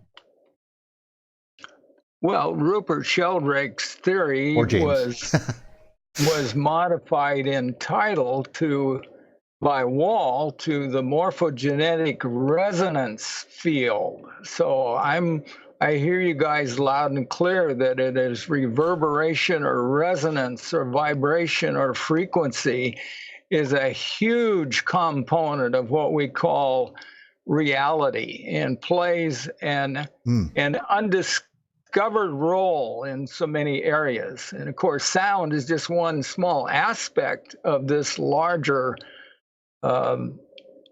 phenomenon that we call resonance or vibration. It seems to be true. I wouldn't disagree. If I could jump in with resonances create underlying order that is on some levels cellular and can be attributed to many shapes and forms in nature. And so I think can you say that sound could have predated or in some way created light? I don't think that's necessary, but still. I think that all of the 8 laws are really one law. They're really one force. We see them as separate because of the way our mind is designed.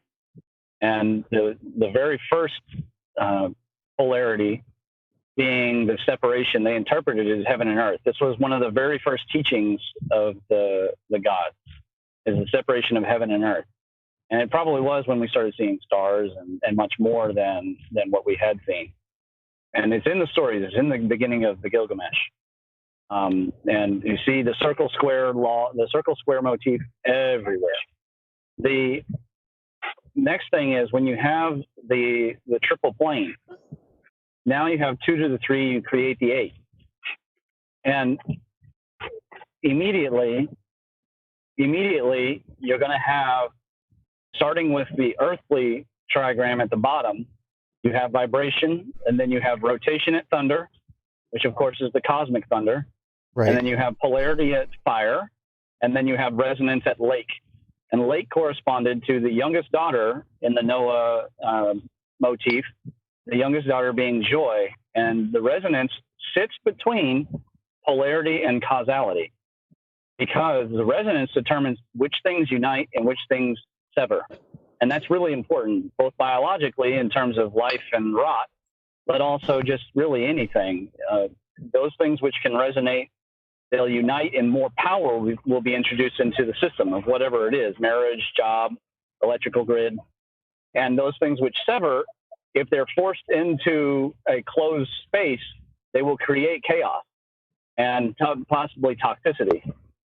So it's very important to allow things that are dissonant to have their separate spaces. And so we see a repetition of separate spaces, including biological niches and enclosed homes and all sorts of things.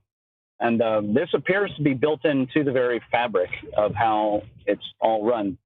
And we study them all separately because that's our everybody obsesses with a different one. You got quantum people down in the vibration, and you got relative people over in the relativity, which corresponds to the river. But really, they're all actually just one.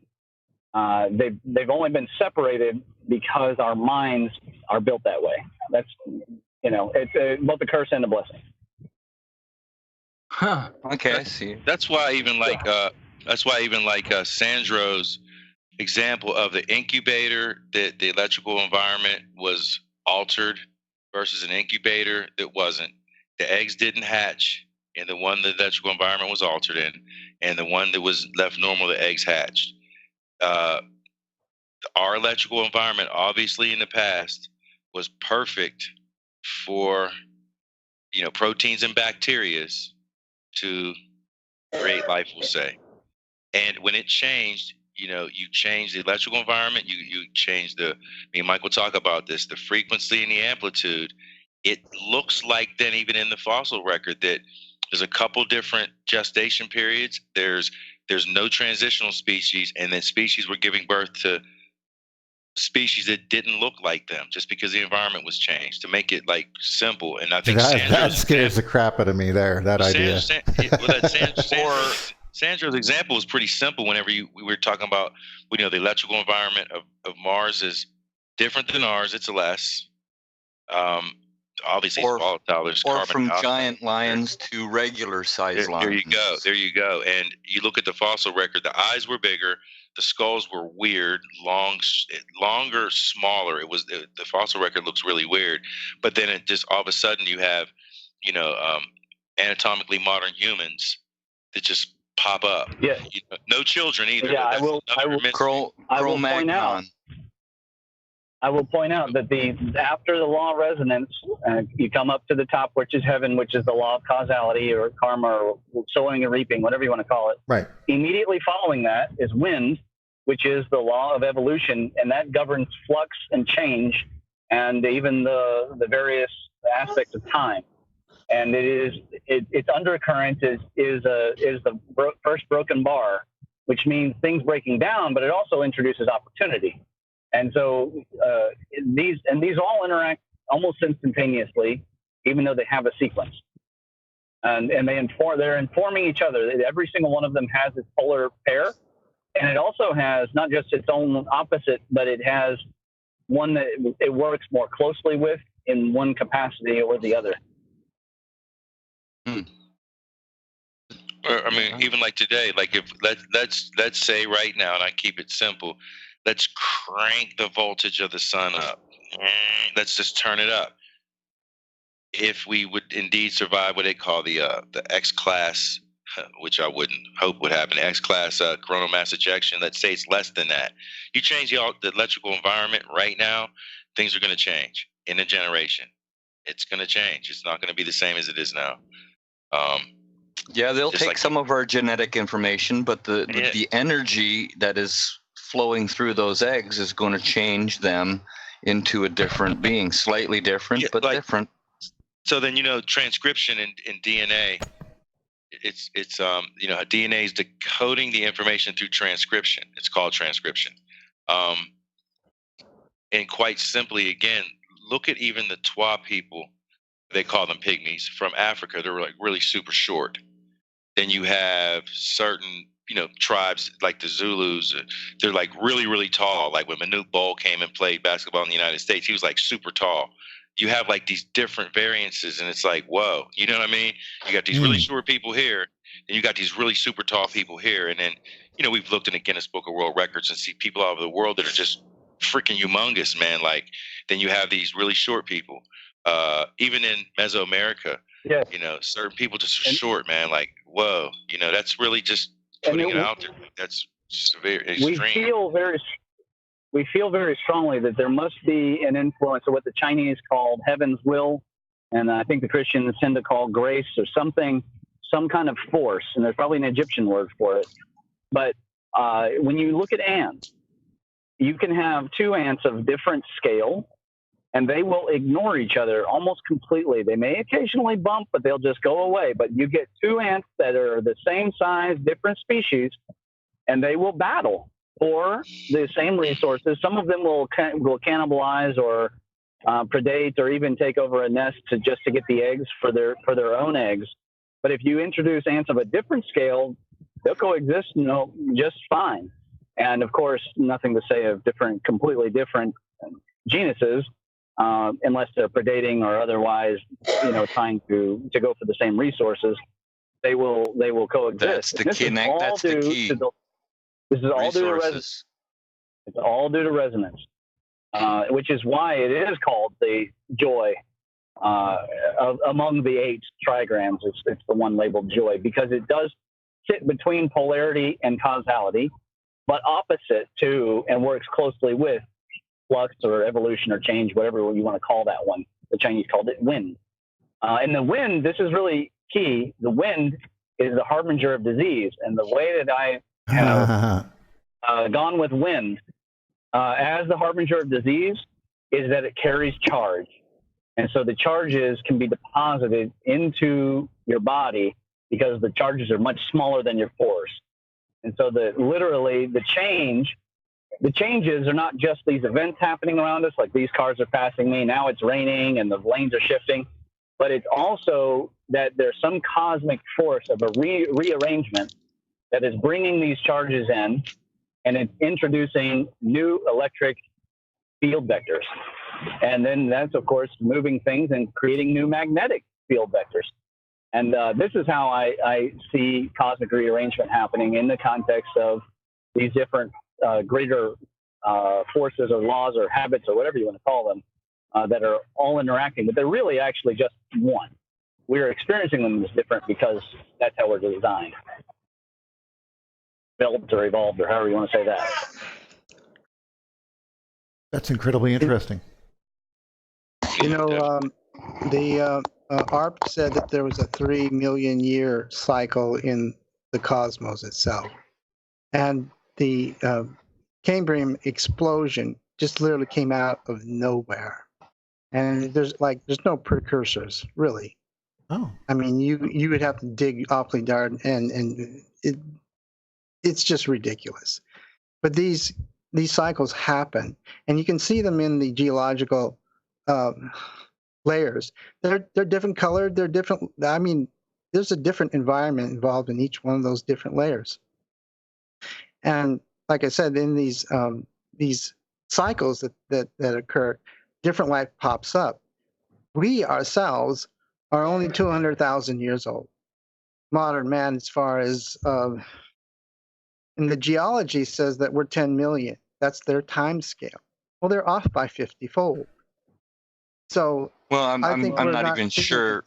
I'm not even sure that those dates are correct either. These events may have been shorter, and the changes may have been quicker than we realize. But still, let's hear what James has to say here.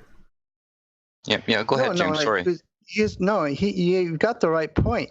Is that these kinds of cosmic changes are occurring constantly, and they're happening now. Like Roman concrete, we didn't lose it; it just changed the chemistry of it. Or we're holding on to ideas of materialism when we don't have, as Wall said, not a good definition of energy, not a good definition of matter, not a good definition of anything.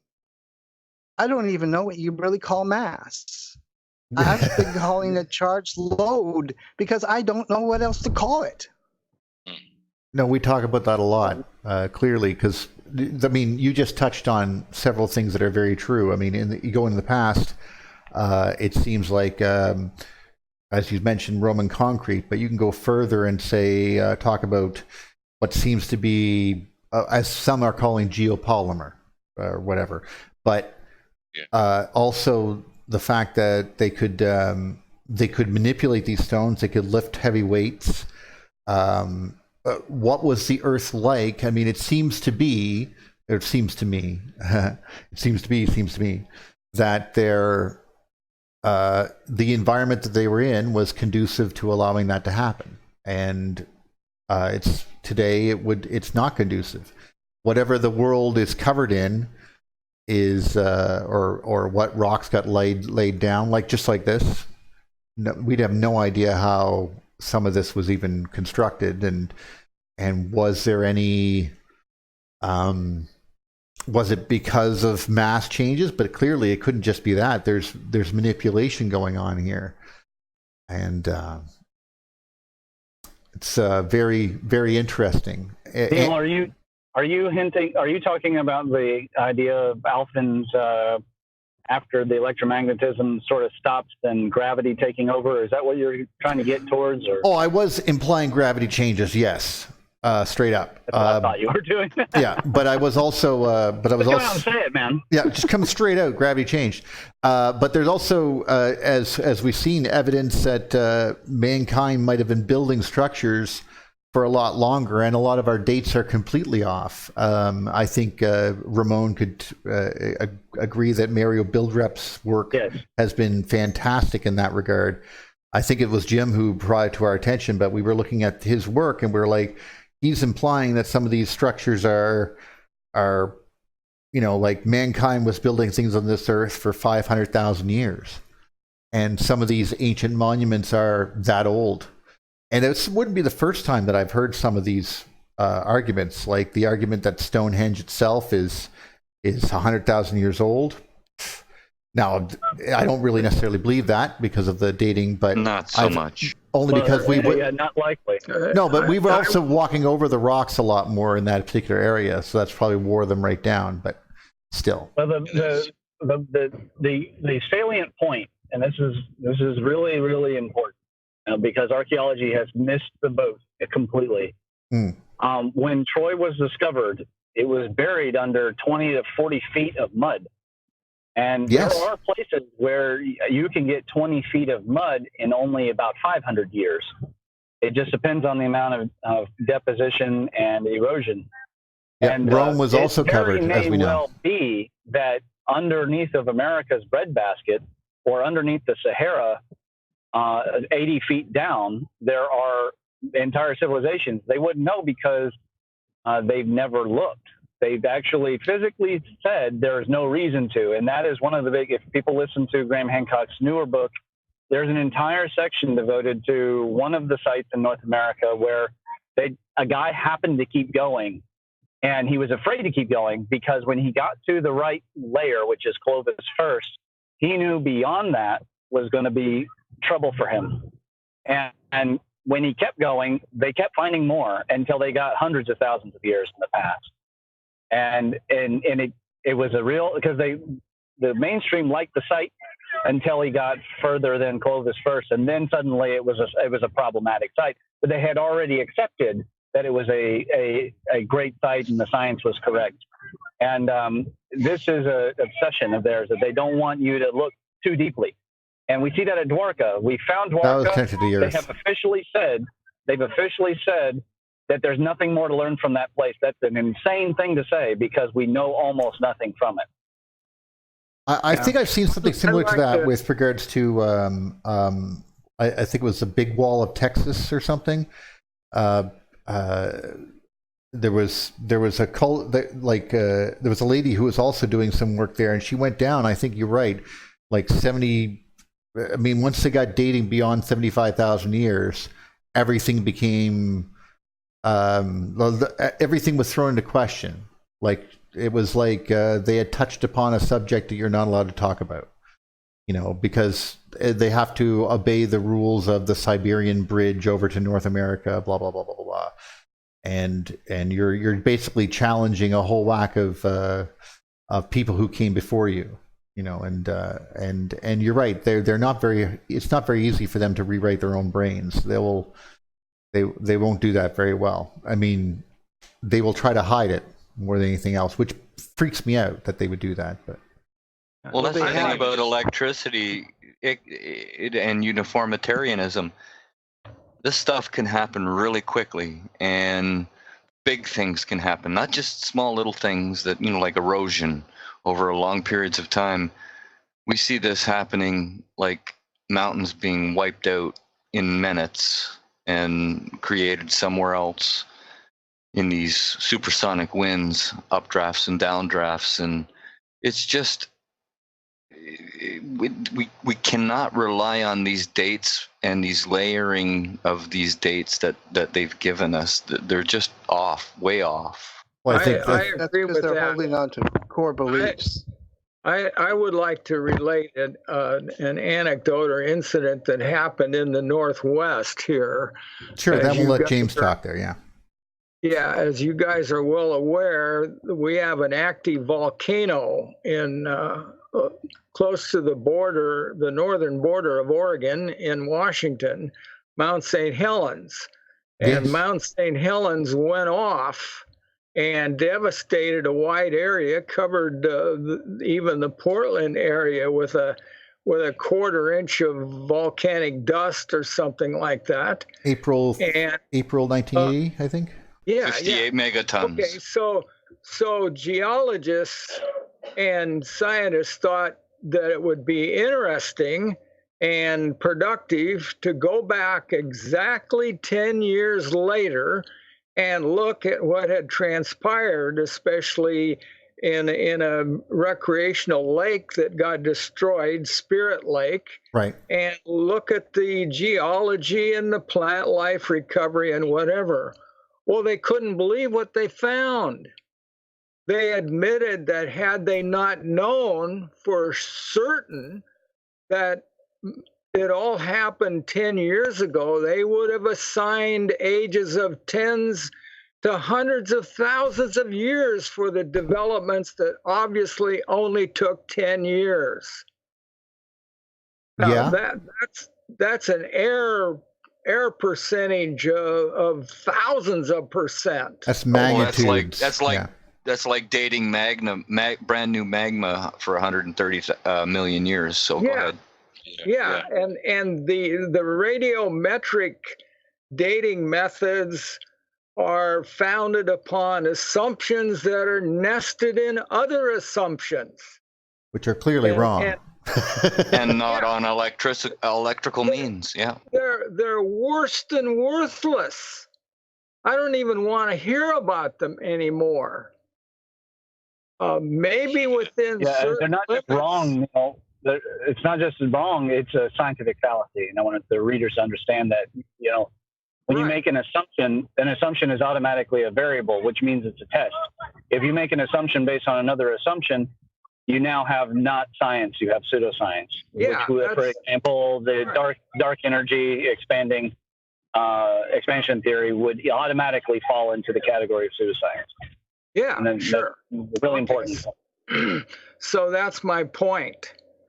That I don't think we can casually accept dates for all of these ancient things that we're talking about. The greatest scholar in the world when he was alive, by my estimate, was Eduardo Cardona. And Cardona would never assign dates to the features of the Saturnian unfolding that he portrayed in his books. He was only concerned with sequence, not dates. Good point. And I applauded that approach. It's a Let's get the sequence right, but let's be very wary of assigning dates. well, and we're seeing and there's an obsession with doing so, of course. That because we want to. It's How, why, where, when. well. They come up and they say it right clearly. I get the story of like, paint me a picture, tell me a story. Okay, and I can do that. But they're like, when did this all happen? And as soon as we start getting into it, it becomes clear that what we know about dating at all, scientific dating, if we go back more than 400 years, just 400 years, things start getting weird and iffy. 4,000 years, we can't trust it at all. Yeah. Well, I think we can trust some of the carbon dating that, where the electrical events weren't happening, aka Venus connecting its tail to certain areas of the planet. I think we can rely on some of the older dates going back to maybe 1500 BC, but after that, I don't think you'd say that if you knew how they did carbon dating. Yeah, I'm not willing to say that. Carbon dating has way too many variables and too many assumptions.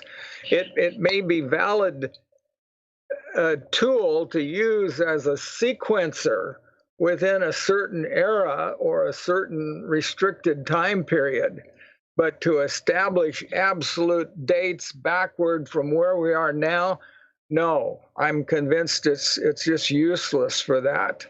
Right. And they can use those dates to confirm other dates, if I might suggest. They can also use those dates only a certain distance back, and then everything changes because of these electrical interferences that the thunderbolts of the gods caused, and they changed everything through electrical means. Well, it can't be relied. Let's just be fair. It also happens at airports. Okay, like carbon dating if you go to an airport, if you're look at a piece of biological material, say roadkill, that happened to be downwind from an airport, it will appear to be much older because its carbon results will be higher because fuel from jets landed on it every single day. And it continues to build up. You mean it would be younger? Or whatever. Yes, sorry. I apologize if I got those numbers mixed up, but you get my meaning.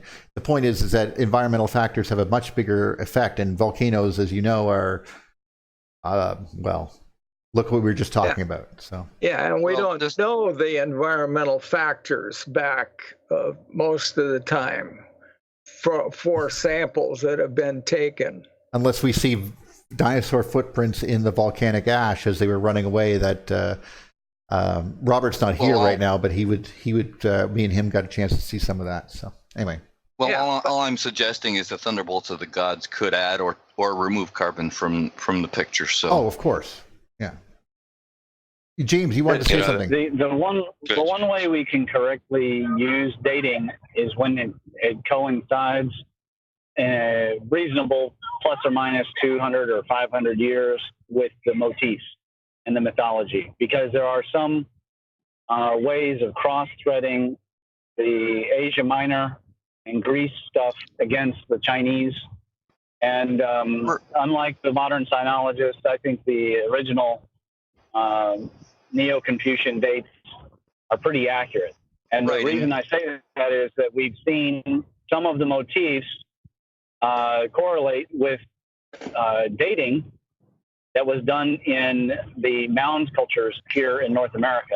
Oh, that's good. And lo and behold, you see a shell motif at Poverty Point dated correctly to the Venus myth.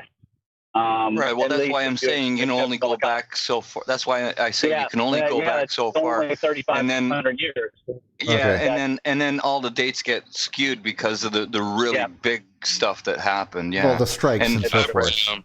I've read many theses and dissertations on trying to retro-calculate back to the Deakin astronomical ceiling in Egypt, and every single paper I've read, they couldn't prove it, because then again Mars has disappeared, and they're like, oh, we can just count backwards. We're going to show you. We know exactly where the skies were at any given point in time. Yes. Done.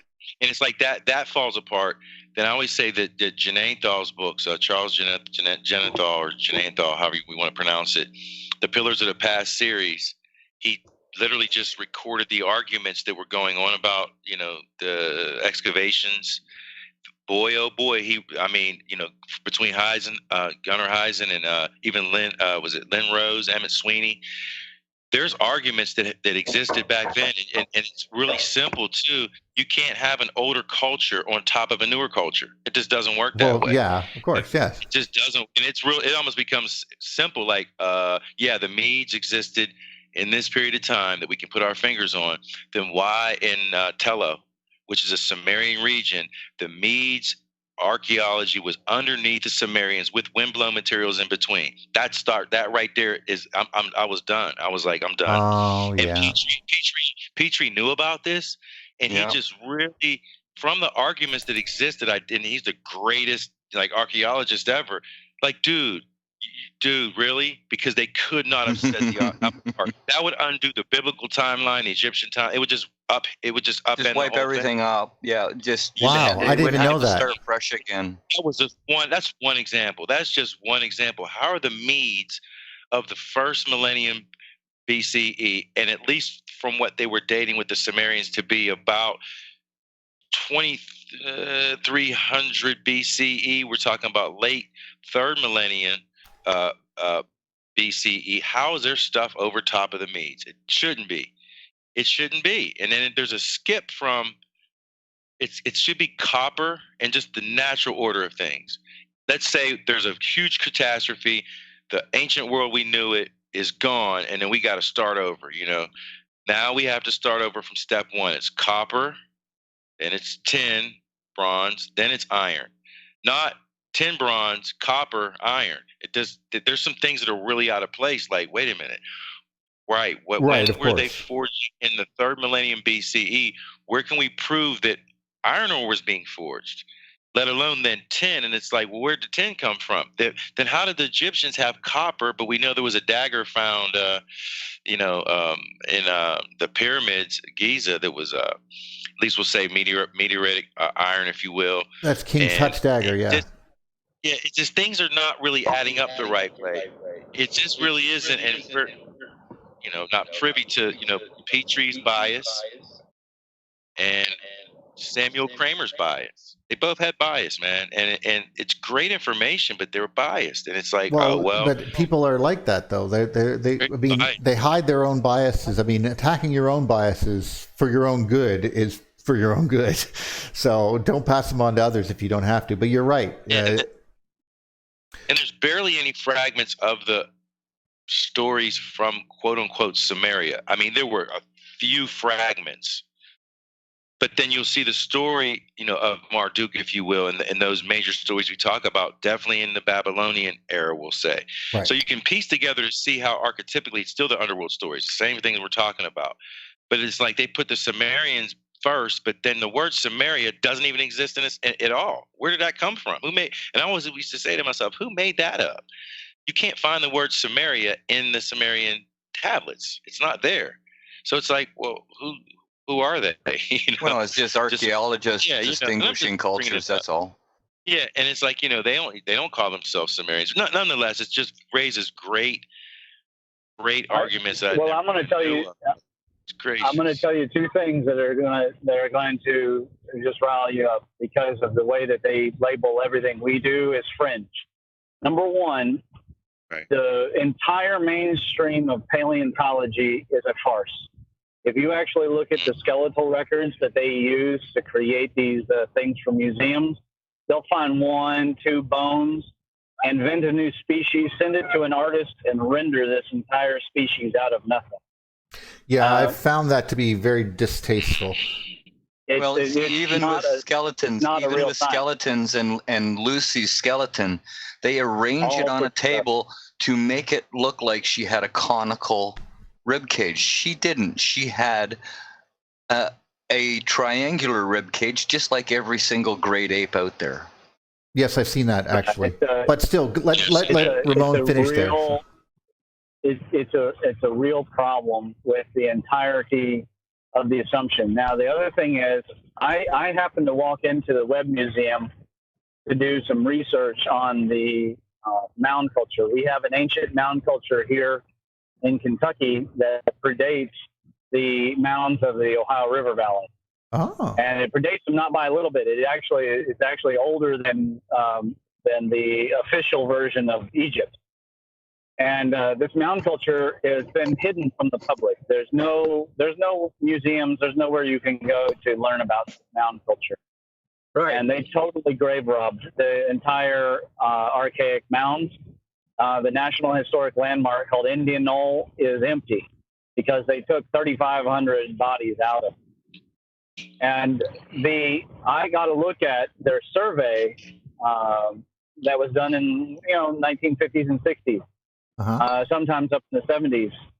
This stuff was so unscientifically done that a lot of it you couldn't figure out where some of the sites were. They did not do it in any kind of what we would accept as a science. A lot of the surveys were, and I'm not kidding you, done on loose leaf wide rule paper. Sometimes they would use graph paper, but it would still be hand, kind of like it's over here and here's some trees. When you actually lift up the skirt of the anthropology, especially North American anthropology, even more than Egyptology, which Egyptology is a endless mess. Yeah. But North American anthropology has been a joke. I would say it was not scientific at any point before NAGPRA. And that's funny because now with NAGPRA, when they dig up a body, they either have to immediately bury it again or they cannot DNA test it at all. So there's no DNA testing done without the approval of certain tribes and an entire agreement. So there is no desire at all at a site like in Frenchburg where we have a serpent mound, and at Serpent Mound the one in Kentucky has a squatter man attached to it. The AKHA gave the University of Kentucky the survey, and they did nothing to protect the site, and has been subsequently largely destroyed. They certainly never did any DNA testing or anything on any of it. They don't want to know if it's Welsh. They don't want to know if it's Adena. They don't want to know any of it. And so that can't be called a science properly, just at all. Clearly not. No, that's just grave robbing. Another quick example that Michael, I'm sure he knows about, because it's in the Jananthal books. Sean, after that, we should let James go because he's been patiently waiting. Go ahead. Diorite. That a lot of streets in England use diorite in their cobblestone streets. You can't cut it without iron, and that's what the Sumerians were carving with their statues and their tablets at times. You can't cut it without iron. There is no iron whenever they made this stuff. There's supposedly tin, though. You can't cut it with tin. You ain't cutting it with bronze. You're just not. And there's no evidence of any iron at that point in time in that region. Like, where is it? And it's that there's just little questions that come up. Like, it would be more plausible, if you will, in the first millennium BCE rather than the second to third. It just doesn't make any sense. So there's a lot of things that just don't add up, is what I'm saying from archaeology. I'll pass the mic, and you guys can keep it moving. Okay, great. Sean? Well, I'd like to know who James is, because I must have missed the introduction. So, you did completely. This is James Conway. I actually sent him I sent his paper to you there, Ramon, earlier today. I don't think you actually probably had a chance to read it yet, but he's basically a Velikovskian historian, or at least I'll let James, you describe what you do. Well, that's a big nugget there. I just go back, use the traditional chronologies that the ancients had. It's like mythology. It's there. It has its own synchronicity. The ones that we have, most of it is correct, but it's in the wrong sync, and unpurposefully so. But I was talking about core beliefs and organization, or I was suggesting the establishment is an organization, and they have their core beliefs. And one of their core beliefs is that consciousness is a human self-delusion.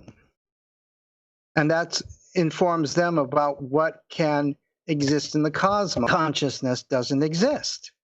And so they will not allow anybody in the higher realms to be part of their organization, and they're never going to allow you or anybody who thinks like you into their club. And 6/7 of everybody is a follower.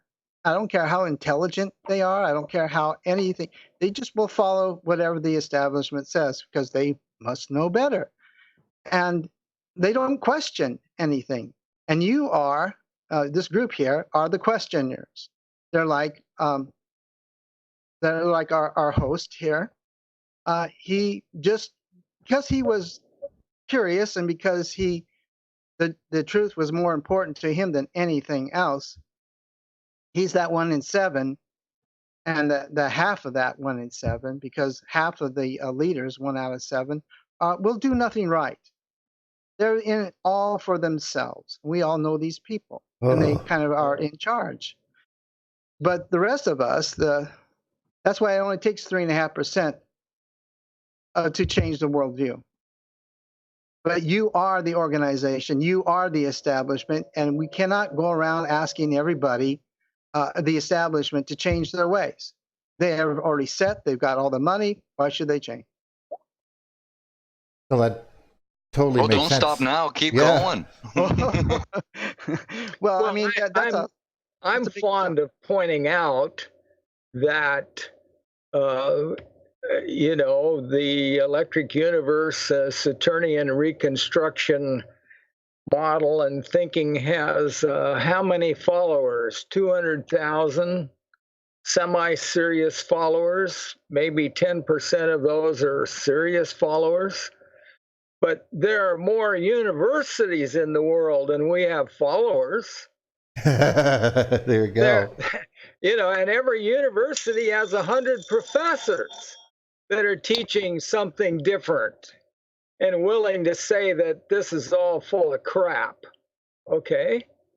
And then every professor has 50 students or whatever. So we're hardly making a scratch in the establishment regime or world. They don't even pay any attention to us yet. No, That's we're true. just He's not shaking. wrong there in terms of affecting what the Chinese call the royal sway. We are far from that point, but you do have to start at some point, and rocking the boat is better than doing nothing. Well, sure, and I'm going to stand up and say that Wall and David and I fulfilled our original commitment, and that was to bring this information into the public domain. That commitment was not to change everybody's belief or have the world adopt a new paradigm. It was to bring the information into the public domain, and we have done that. And thank you. Michael, I have a question for you. Thank you, Is there yes. a preservation plan or process in case there is an emergency and we do sort of need to somehow access this information after some sort of global catastrophe? You seem to be someone who has access to a lot of major, amazing information as the guy who does the background information and all that. Is there some preservation process in play? Have you thought about this? Some vault somewhere where you can keep a hard drive? I don't know. Wow, I never thought of that. What can I say to that? We're not going to have another major catastrophe. I forbid it. Me too. Let's just hope that we get nothing like we got before. So, and you know what? I have a question. Why should I care? I'm here now. If the universe doesn't care about me, why should I care about it? The rest of the human race doesn't care about me. Why should I care about it? I need a personal reason to care about anything. I'm not saying I don't have those reasons for caring about the human race, but they're not obvious, and they're not in the public domain. They're not discussed. They're not understood. I would generally agree. Most of the time, that most people don't have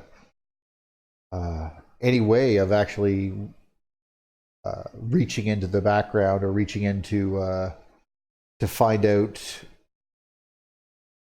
I guess, about humanity itself, or whether or not we care about, I guess, the entire human race as a whole, or does the universe care about us? These are questions we don't usually ask ourselves. So, Yeah, in a universe where the message is one of relentless indifference, do you guys understand that hate is not the opposite of love? correct. Indifference is, okay? When somebody hates you, at least they're acknowledging that you exist and you have some importance. Otherwise, they wouldn't screw up their emotions to the level of hate. But when they're indifferent to you, it's like you don't matter at all. You're nothing. Well, that's why I sort of follow the Thomas Kuhn type of ideas, that there's no point in actually attack. Like, some people are really, and I thank them for it, putting out papers and attacking on that front, the scientific front. But I think it's probably better to simply get this information out and do as Socrates did and corrupt the youth, as it were. Yeah, well, okay. I'm going to say this. I'm looking for a few good men that are willing to empty the cup entirely and start over from fundamentals. And Sean and I have discussed this, and I think he's one of those. So John's pretty awesome, that's for sure. Oh yeah, Sean's a beauty, eh? Thanks, guys. Now, Thanks Jim, you were going to say something there. I saw you unmute for a second. We were talking about chronologies. I wondered if you wanted to follow up. Not Jim. What's the question? Sorry, it was not James. Jim Weniger. Sorry, I saw Jim unmute. I don't know if you're still there, Jim. We're approaching. No? Okay, Jim's not there. Okay. Oh. Yeah, I was just going to share that, all those objections of why we can't trust Dating? Fossilization, radiocarbon dating. That's why the ancients at least knew to use the, larger scale astronomical cycles. Like, if you want to date planetary catastrophes, you have to jump out of that whole scale, outside the solar system, and even to make sense of any of that. Well, yes, that's what I was thinking. There's well, the evidence that you show, and especially with Mario Bildreps, and the idea that the Silver Age type stuff is the Clash of the Titans Silver Age area is I guess you could say odd, or not. I mean, there obviously were things in the sky prior to this, because as you were discussing with regards to the Pleiades and the Taurus coming out and all those wonderful ideas, but this aspect of the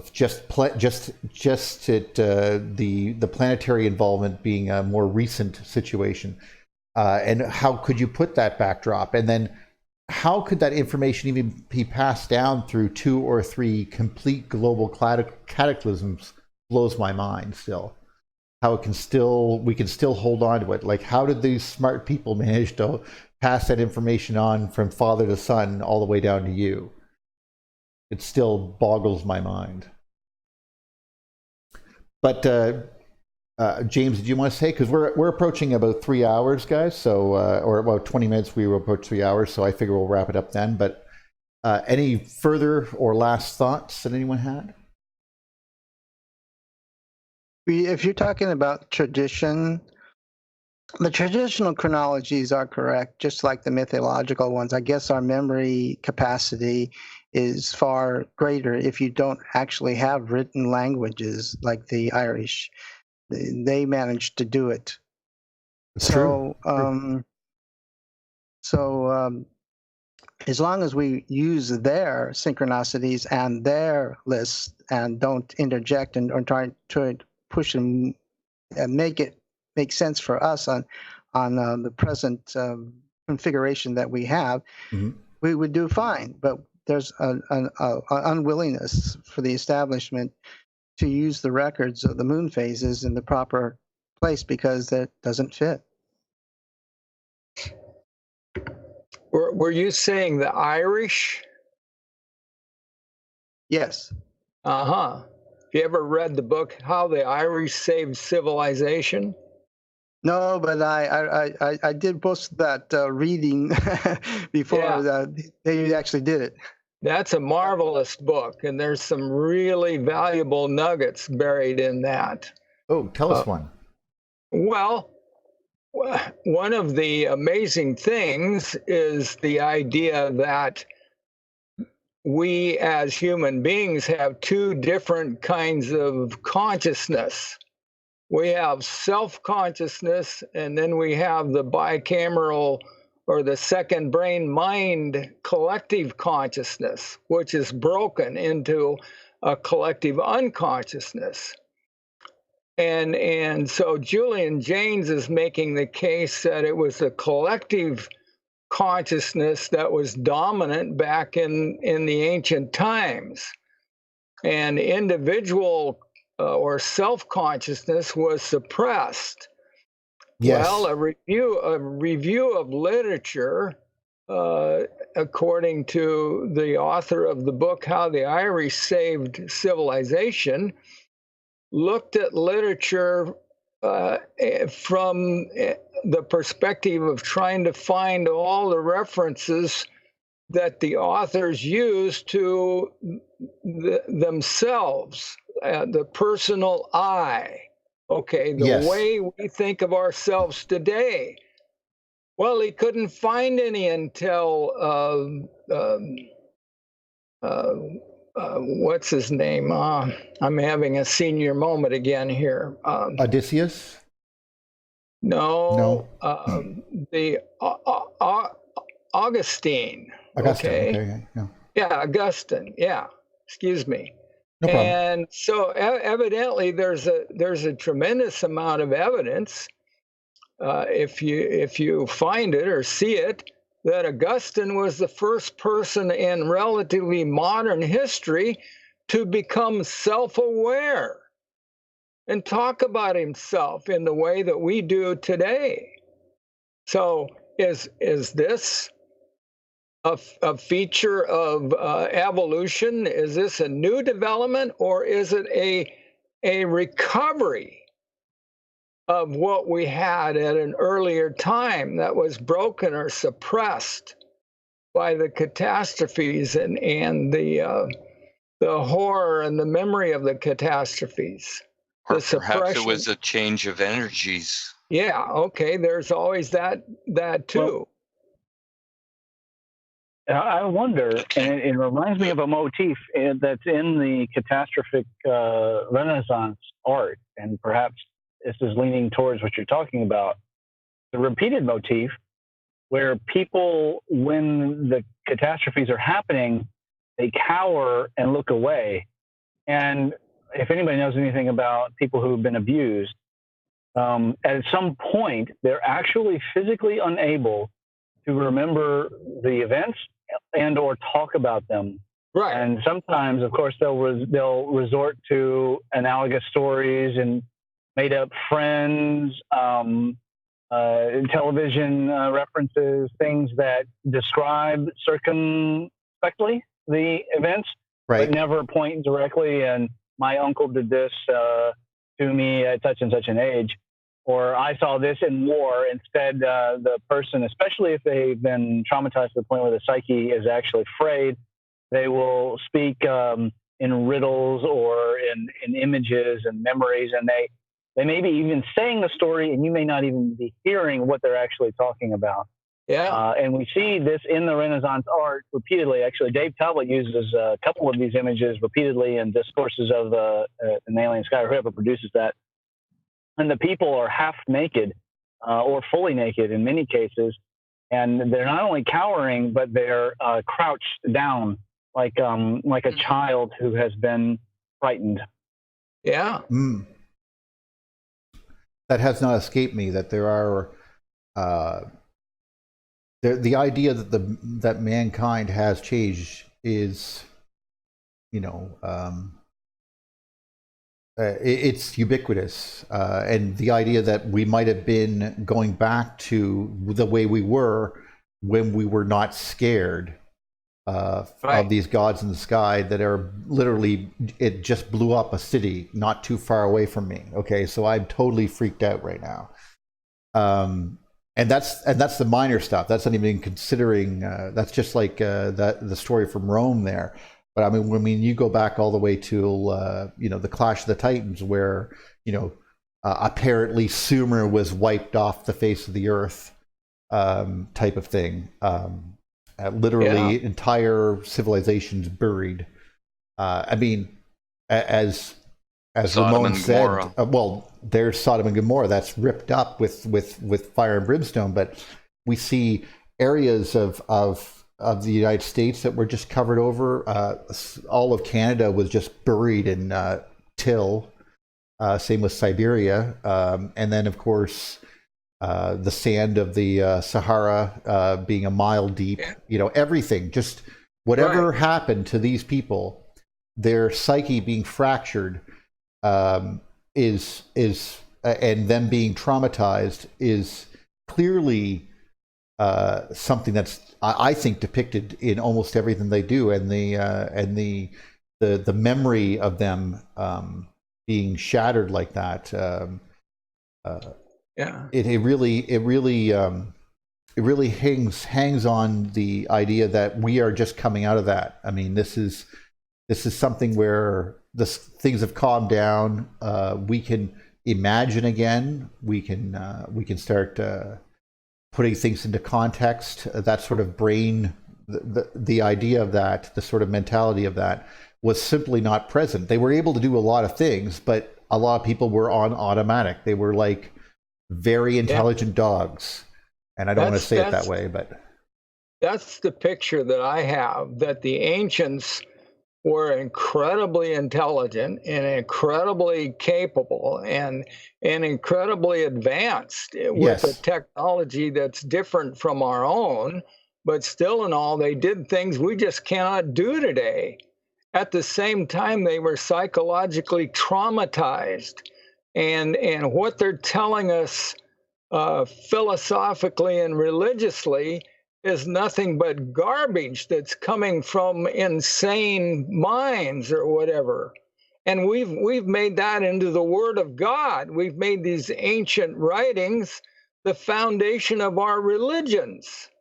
And I think that some of these people were writing these things down for the same reason that Ramon was writing all his papers, or the same reason that Rick was totally obsessed with going to all these YouTube videos, or Gareth from See the Pattern had to make these videos. He had to do them because he had to express himself. He had to get it straight in his head.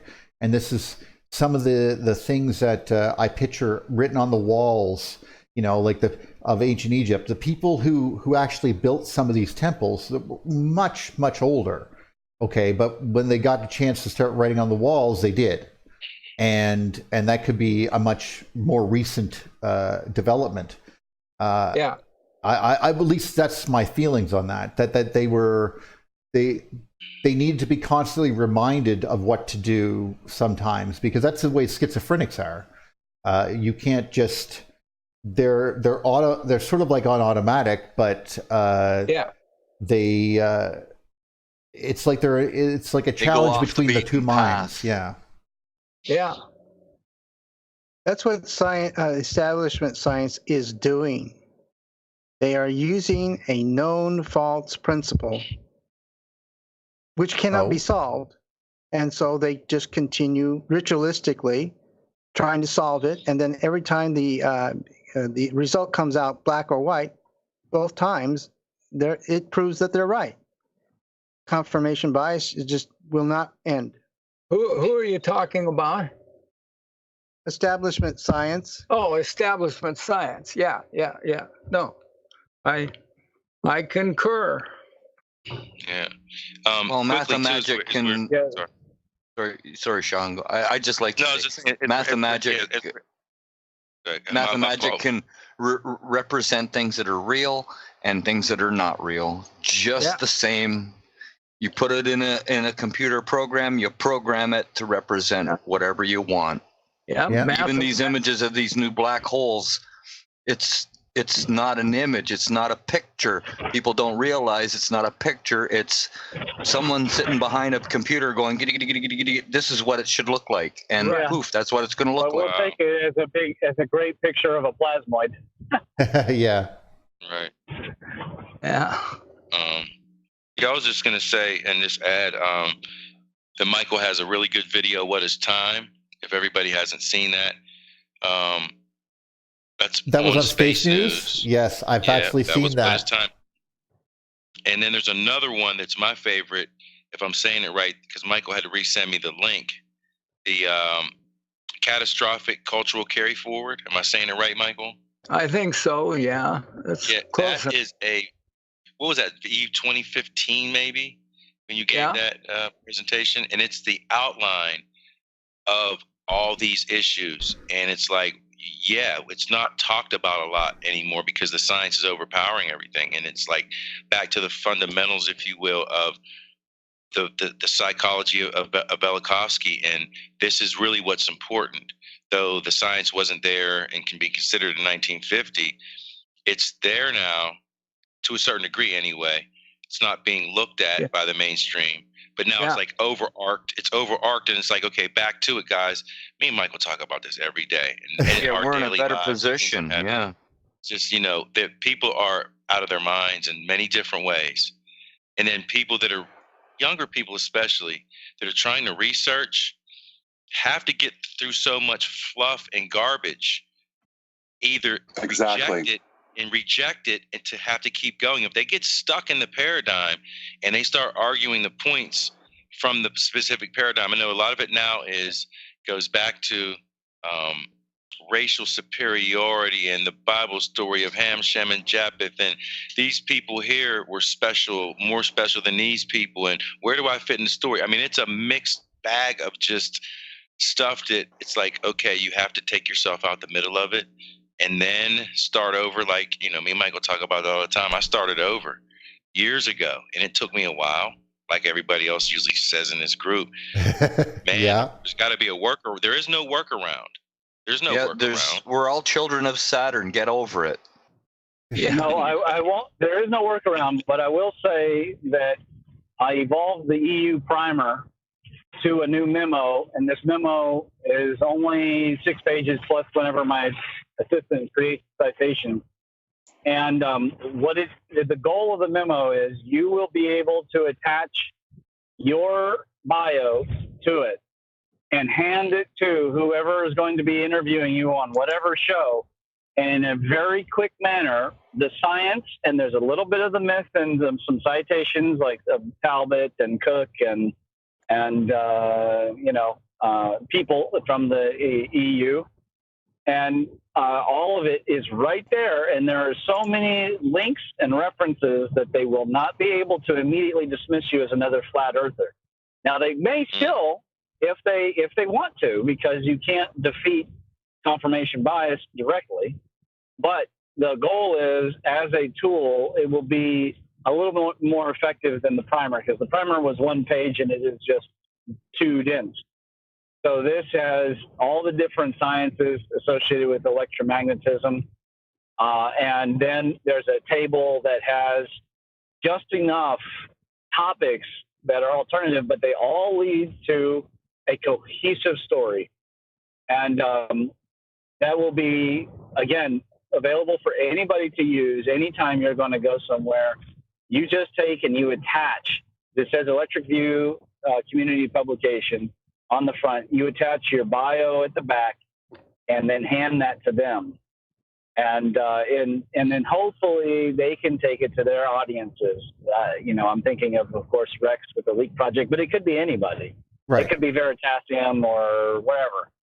And they will be able to find a strong medley of links that we use and scientific studies, etc., very quickly. And this is to facilitate improvement, for us to, because it is hard to just take somebody, throw it. I'm thinking of my wife here. It's hard to just throw her into the middle of it.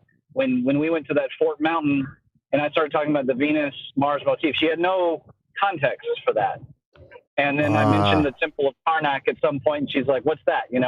And so there's so many different things, and it's easy for us to think of them, but for someone who's new, it's not. I'm constantly blown away. Like, am I going to trust this person, or am I not going to trust this person? And it's the more we can use the evidence that has been found to our benefit, I think we're going to do a lot better, and I think it will accelerate, hopefully, if we're lucky. Well, there's a lot of interest in it, and the fact that it resonates much better than the whole "we are all disconnected and the world means nothing, so let's just get drunk on our couch" type of attitude that the regular cosmology sort of infers, I guess. Like this whole "we are just a rock hurtling through space. We are not part of the universe. We are separate from it." And that disconnect doesn't really sit well with a lot of people. There's and I think it serves the overall powers that be. Although I think that sort of mechanistic approach is actually fracturing our society faster than it would be if we had something to hold on to. Like even these petroglyphs. Yeah, it sounds like a foundational platform, something that we can all stand on and agree to. A starting point for conversation is a powerful tool. And that's why I want to bring people to it. I mean, when you have things as disparate as electrical engineering and mythology, and you put them together, combining with astrology and such,